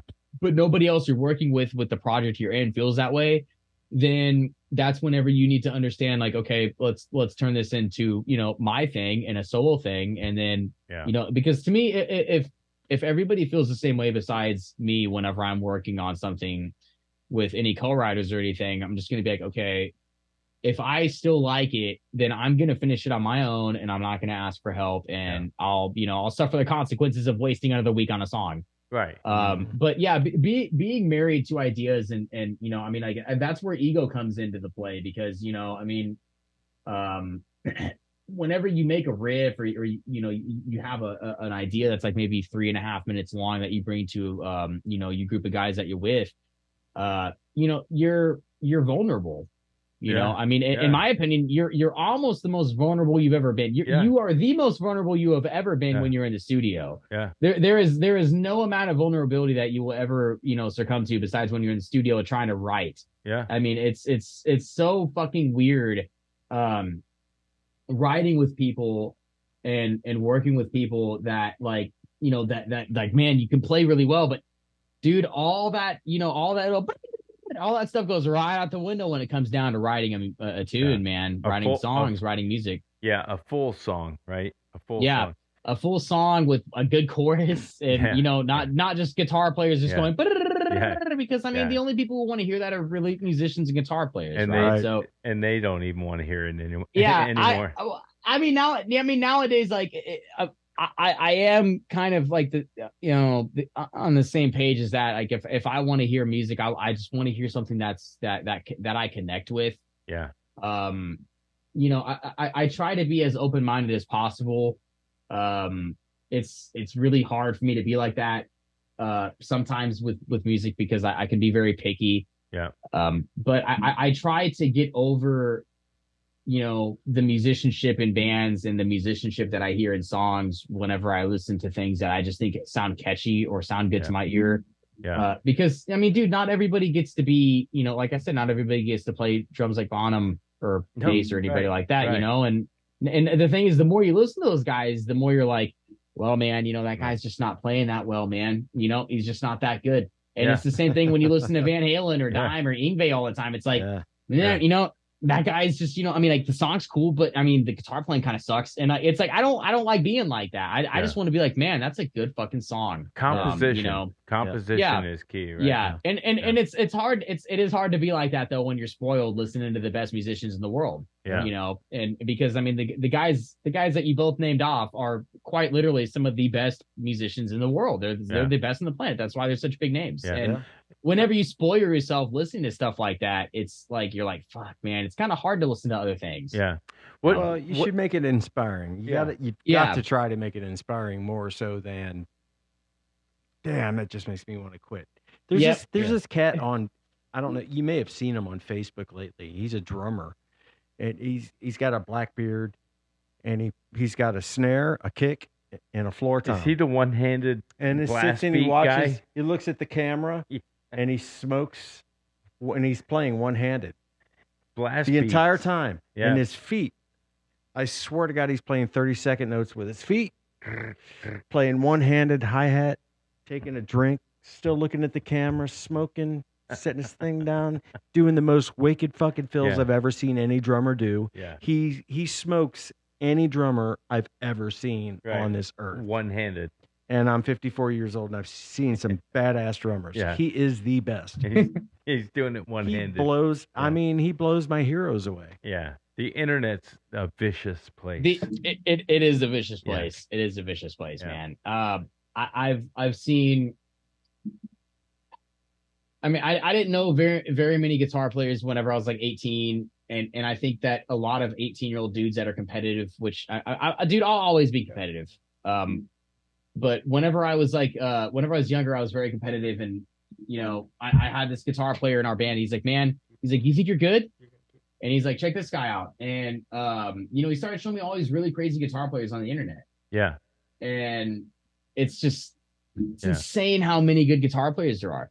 there's never gonna be a best at everything. There's never gonna be a master of all trades with any instrument. There's just True. there's just so much shit to do on Yeah. drums and guitar and bass. yeah, There's just so many different playing styles. You literally do not have enough time in this short life that you're given to master every technique, every genre. Like you kind of have to pick one or maybe two if you're lucky. Yeah. That's true. Yeah. That's I agree true. with And that. so I digress as far as back to that drummer I'm telling you about. Yeah. For what he does, Right. I've never seen anybody do it. Like he could jump into any band situation Yeah. and literally play one. And there's crazy dudes out there that are like that. And I'm like, fuck, Yeah. man, this guy's so good. Man. I don't get my it. question is, could he do a Charlie Watts tune? Oh my god! Come on. You know what I mean? Is it pee break time? Yeah. Take 5. Yeah, but after this, I do want to hear what your guys' best shows are that you played, because we didn't ever get to that. I want to hear about you guys. All right. Fair enough. Okay, shows. And then I have to roll out of here. You guys can stay up all night. We're gonna talk. I don't care. Yeah. You can stay up all night long. Because I gotta go. Because I have to show you this, Josh. And I'll show you it on a close-up when we talk. What is about that? it. It's my secret weapon to run 2 Marshall cabinets off of my Kemper. Is that like an ABY pedal or something? It's Right? I guess we'll talk about it now. It'd be pretty simple. I mean, it's an AB pedal, right? No, it's not. An AB pedal? It's a Harley Benton 99, and it's a 45 watt per side, I believe, stereo amp. So I come out of the Kemper That's a preamp? It's an amplifier, Class D amplifier. I come out of the XLR outputs right and left, and I run to a stereo 412, 2 cabinets off the Kemper with this pedal, and it's like $80. And I can control the volume. With the knob. Now I did an outdoor show, and boom, You're a knob. I had to dime that thing, but it was still loud enough for me. Yeah, it was still loud enough for me to get my sound. But we talked about earlier. Thank you for appreciating that. We talked about earlier being too loud on stage anyway. Right. So this, I can get my stereo sound out of my 412 cabinets off the Kemper, and it's a powered Kemper, so I could go to 1 with 350 watts, but too much. Yeah. It's too much, But that's the trick. That's what I'm using right now to do my live sound on stage, and it's I was wondering. Yeah, it's money, man. 812s. Drummers are like, man, you fucking hook the one thing up to the one thing, and then it makes a fucking sound, and then that's it. And then it's yeah. And I mean, I kind of think the same thing with drums. Besides, the material, especially with the snare. I'm not a fan of aluminum snares. So fucking tinny. I like maple. Yeah, definitely. That's what I prefer. But I mean, once again, it's like what inspires you. It's the same thing with guitar, and it's like, what kind of magnets do you like? Like single coils, like humbuckers, P90s, Alnicos. So I know that drums are the same thing. It's like the size of your kit, as far as how big your goddamn kick drum is. Right. Makes it. I mean, how big is your kick drum? By the way, I have a Pearl Masters custom where the kick drum's 24, and then I have a crush kit that's a big 8 through 18 that I use with Giza is gone, because it calls for it with the big rack and cymbals everywhere. Do you go by any like mottos? Because I think there's like one motto that we used to go by with one of our sound guys with drums. It was something about like it's like he always was trying to muffle the drums up because it made it sound better. I use zero rings. He used rings. Use zero rings. Okay. Zero rings go on my not on my 10 or 8 or 10, but on my 12 and on, I put these zero rings on, and it keeps that ring down. So when they mic, because you don't want to fucking have to gate everything on the drums, exactly. man. So what it does, it gives you that recorded sound live. Yeah. And into my kick drum, I use, it's got the muffle ring around the beater side. And you loosen both heads as loose as you can get them. We were always throwing pillows in our most recent drummers kit, and like it just didn't work. And like, the sound guy we had before the most current one was always talking about like the tighter or okay, I remember the quote: the deader the better. Yes, deader the better. And and that guy runs sound for like Buck Cherry and like bands like that, and he was always saying that. He was like, the deader the better, man. And when it comes to kick drum, that's true. Yeah, when it comes to kick, and it was always the fucking kick and like Tom 2 and 3 because he had one up, two up, one down, and sometimes he had we two toured up, with two them. down, and I'm like, fuck, man, you got 2 up, 2 down. So you toured with so do you know Russell? No. I toured with them with Fozzy as their stage manager. So we were with Def Leppard, we were with Joan Jett, we were with Buck Cherry, we were with Godsmack, Shinedown, just all the good bands.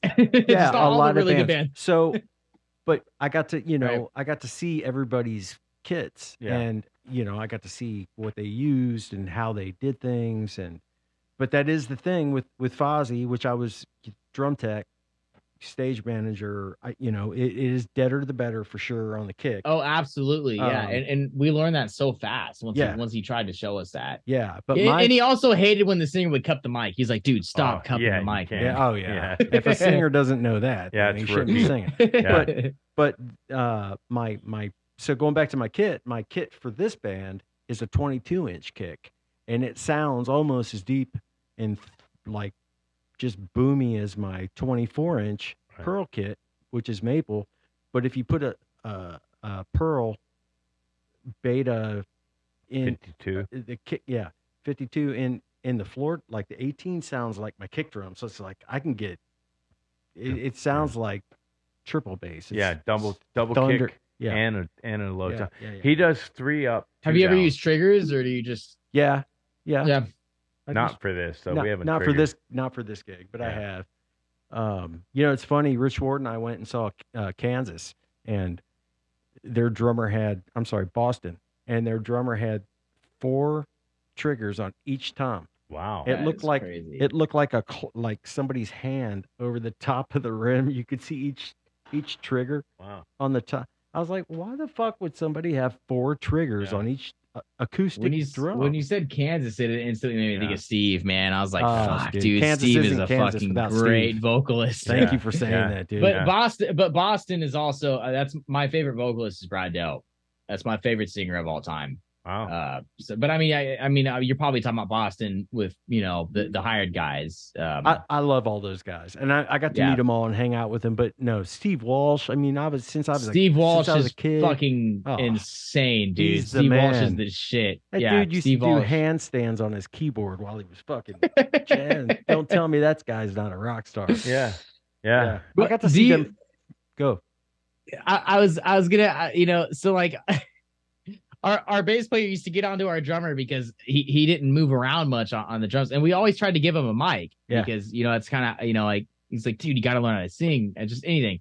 And I was like, man, come on, you're behind the kit, like nobody can see. He's like, no, man, I don't want. He just never would.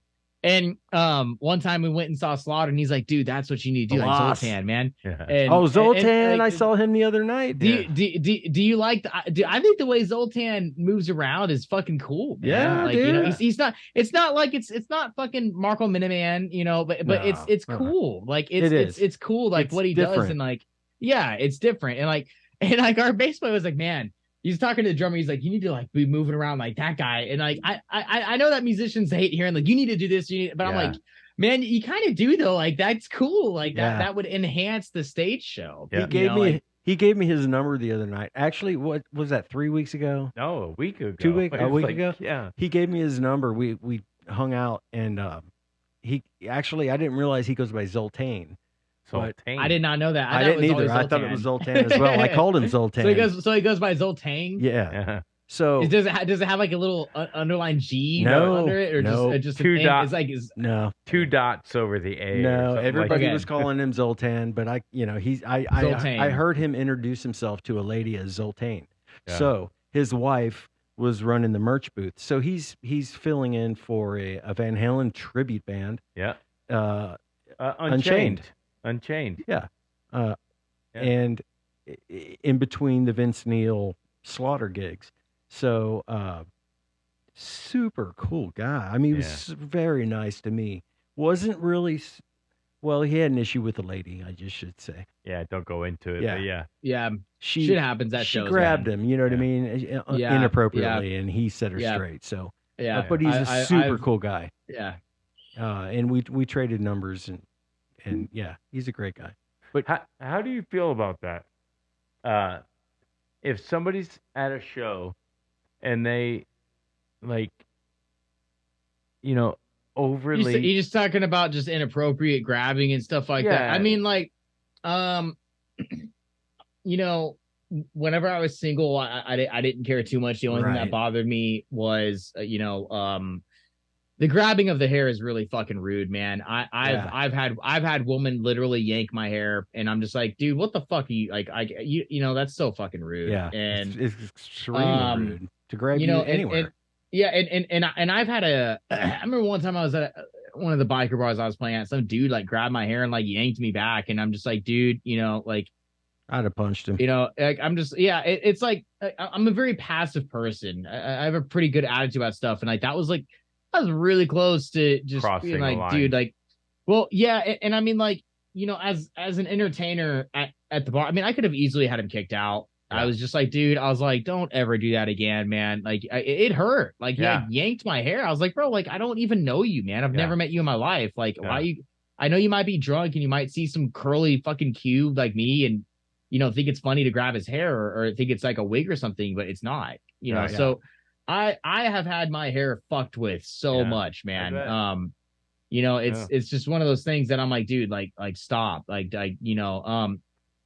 don't mind if someone's asking to touch it or whatever, but asking. Asking. I don't mind hugs. I don't mind handshakes. I'm not that much of a germaphobe or anything like that. Yeah. You only live one time, man. You can't be a prissy pants about everything. Exactly.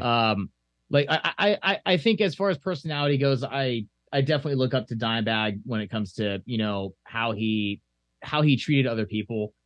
Whenever I was younger, I used to, especially in high school, I used to judge people based off of what they wore and, just total douchebag stuff that high schoolers judge other high schoolers based on. And when I started growing up, I was like, man, it's not what you wear that defines how cool you are. It's how you treat other people. And that's something, that I learned by just watching a bunch of Dime videos. I was like, man, that guy was so fucking cool, man. Just seeing the way that he treated people and the way he treated his fans. And, I mean, granted, he's probably drunk most of the time. Yeah. So it's a little easier to get along with people. But, I mean, you can still be an asshole when you're drunk. Most of the time, that's actually what usually happens. That's why I quit drinking.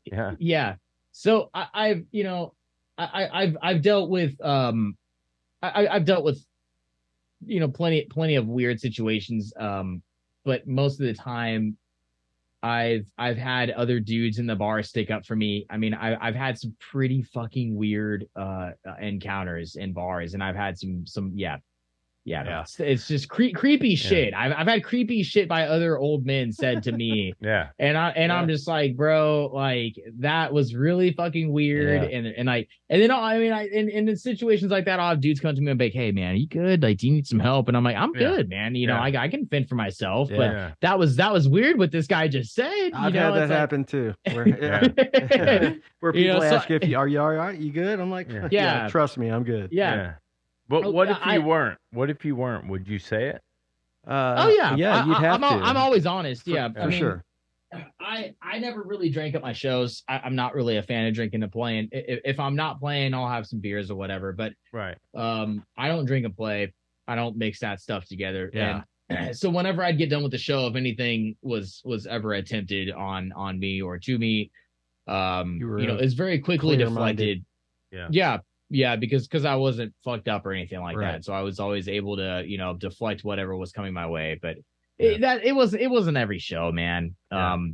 I definitely have had to deal with some BS. I think everybody has. I think we've all seen bar fights, and bar fights are funny because it's like, you're playing a fucking love song, and all of a sudden you see some dude hit some other dude in the head with a pool stick, and you're just like, dude, here we fucking go again. But then it's not funny because after the fight's over, half the crowd is gone, and That's you're right. like, well, where the fuck did you guys go? Like, Right. what happened? Yeah. Hey, Wonderful So- Tonight turned into a poem. So Yeah. Mr. Ray over here's got to open up for Striper.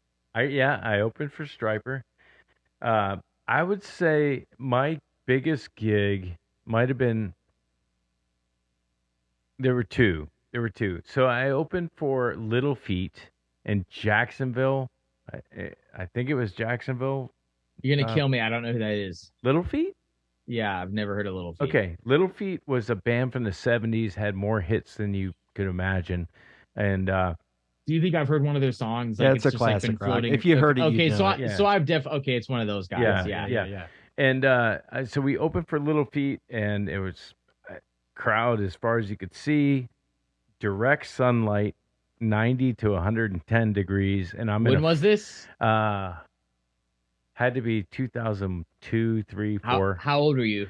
I was in 30s, maybe. yeah, early 30s, and I was in a fur coat with leather pants, and I had been In the up heat? in Outside? the heat with a Dude. 57 gold top Les Paul, Nice and heavy. Probably yeah, 13 pounds. a custom shop, and Wow. and I played the show. It was 90 minutes in the heat with a fur coat in Florida with leather pants, and I had been up for 2 days. So I played the show. I was getting woozy. I was getting woozier and a little woozier. And by the last note, I hit the note, boom, ended the show. I walked to the edge of the stage, handed my guitar to I don't know who. I said, hold this.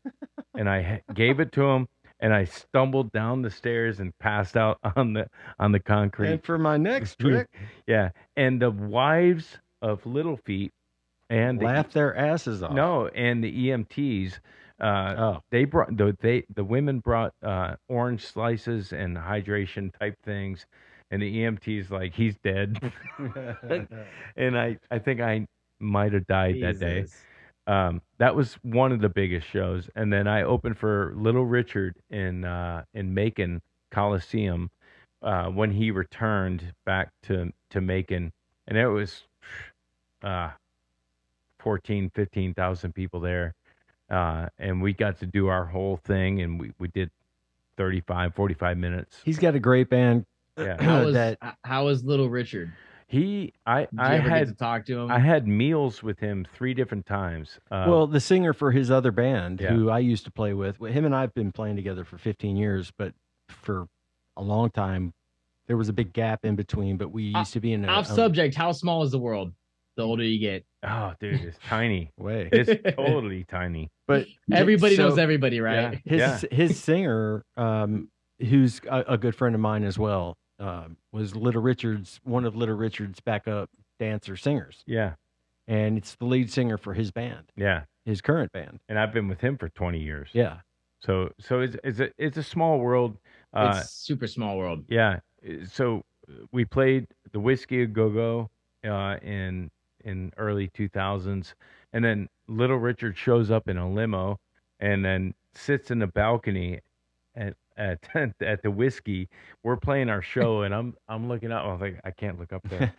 I can't look up there. And just played the show, and then he took us out to Roscoe's Chicken and Waffles after that. That So- sounds good. Yeah, it was really cool. But after that, we went and played open for him at the in Macon at the Coliseum, and man, 14, that's pretty cool. 15. I mean, it was packed.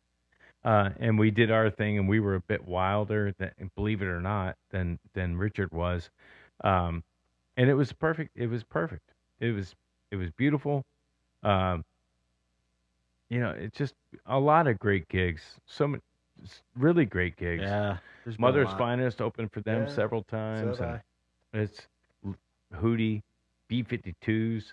I You guys opened, are making me miss playing live, man. Yeah, dude. Shit. But We opened up when I was touring with Fozzy. We did open up for Iron Maiden in California 3 years ago. It was the biggest. So I mean, I wasn't playing obviously on that show, but I was stage managing it, and it was the biggest show Fozzy had ever done. yeah, So that yeah, was Iron Man's huge. it was a surreal moment to stand there and just What were you doing? Were you tour managing or stage managing? stage managing.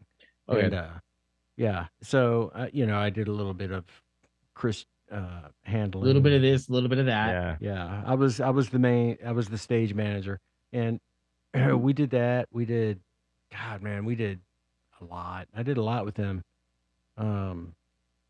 Too many to even really. Those guys seem start like out. really good dudes, man. They are. They are. I mean, I don't really know the first thing about them as far as like personalities, but I mean, I do know that like whenever I It's a rock I band. watch their videos, whenever I watch their videos and like when my dad's listening to them and shit, I'm like, fuck, those guys look cool, man. They're Yeah. good. They're good No. guys. You got Jericho, who's the wrestler in EAW. He's the lead Right. singer. You got Billy Gray, who's one of my favorite people on the planet. Rich Ward's one of the guitar players, the Duke of Metal. They had Pauly D, who plays for Nina. 99 Red Balloons. She's on tour. He's on tour with her now. So they've got the bass player from Trickster, who's now currently in the band. It's so crazy, dude. All these, it's everything's connected, man. It it really is. is. It's just Because I mean, I've talked to Steve quite a few times from Trickster, and yeah. he's fucking cool, man. There's PJ Farley is the bass player in Fozzy And now. Trickster, and Fozzy, Yeah, he's still doing an acoustic thing with Trickster and the singer, and then when he's not on tour with Fozzy, he's doing that. So What I feel like we didn't really get an answer on it though. So what is My some of the personal coolest biggest shows show? that you've played? Yeah. Good question, Josh. I have to think about it for a minute. Top three. Top three. I'm gonna have to say we opened up for Dream Theater in Cincinnati at a place called Annie's. What year? Probably 2001, 2002, something like that. I sat down behind Mike's kit, stole his set list, a pair of sticks, tried to get a tambourine. Yeah, man. Yeah, Mike is a fucking monster. I know dude. him now. Jesus. Yeah. Through Rich Ward, I know Mike Portnoy. I own his cooler that he kept behind his kit. Is that the picture I saw? It's the picture I Yeah. posted on Facebook today. Yeah. It's got duct tape on the top of Yeah. it that says Explicit 3 Red rules. Bulls, 2 waters, ice. Exactly what he wanted in that cooler, and that's from when he was in Adrenaline Mob. Wow. Rich. What was it? It's the cooler, Mike Portnoy's cooler that he kept behind his kit, that he kept his water and his Red Bull and his Gatorades in. 4 cups. I have ice. Ice. Yeah, I have that. But Rich and Paulie were both in Adrenaline Mob at the time, so Rich ended up with the cooler and gave it to me. Yeah. Because he knew I was a Portnoy fan. So Yeah. he How got can me a you pair. not He be? got me a pair of Twisted Sister sticks when Portnoy was playing for them. Wow. Then yeah, I never knew you played with them. Yeah. Wow. After dude, they're I didn't realize he drank energy drinks like that. It's kind of like what I do whenever I play. If I'm wanting to play really well, drink energy drinks. So you like the buzz of the Red Bulls and that kind of thing? Yeah.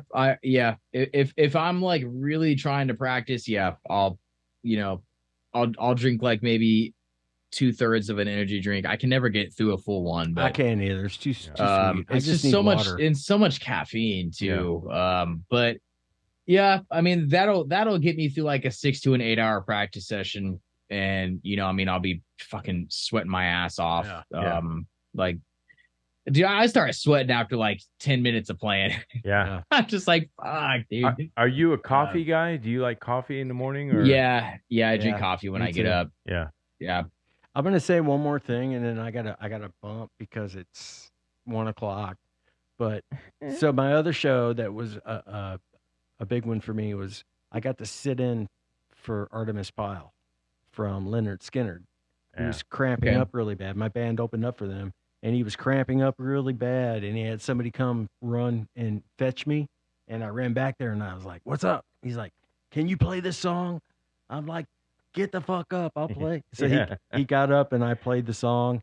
It was with an all-star band, and him and I talked a long time afterwards. You know, he gets these cramps really bad all through his legs and his arms, and he eats a lot of bananas, and he's got this cream that he puts on.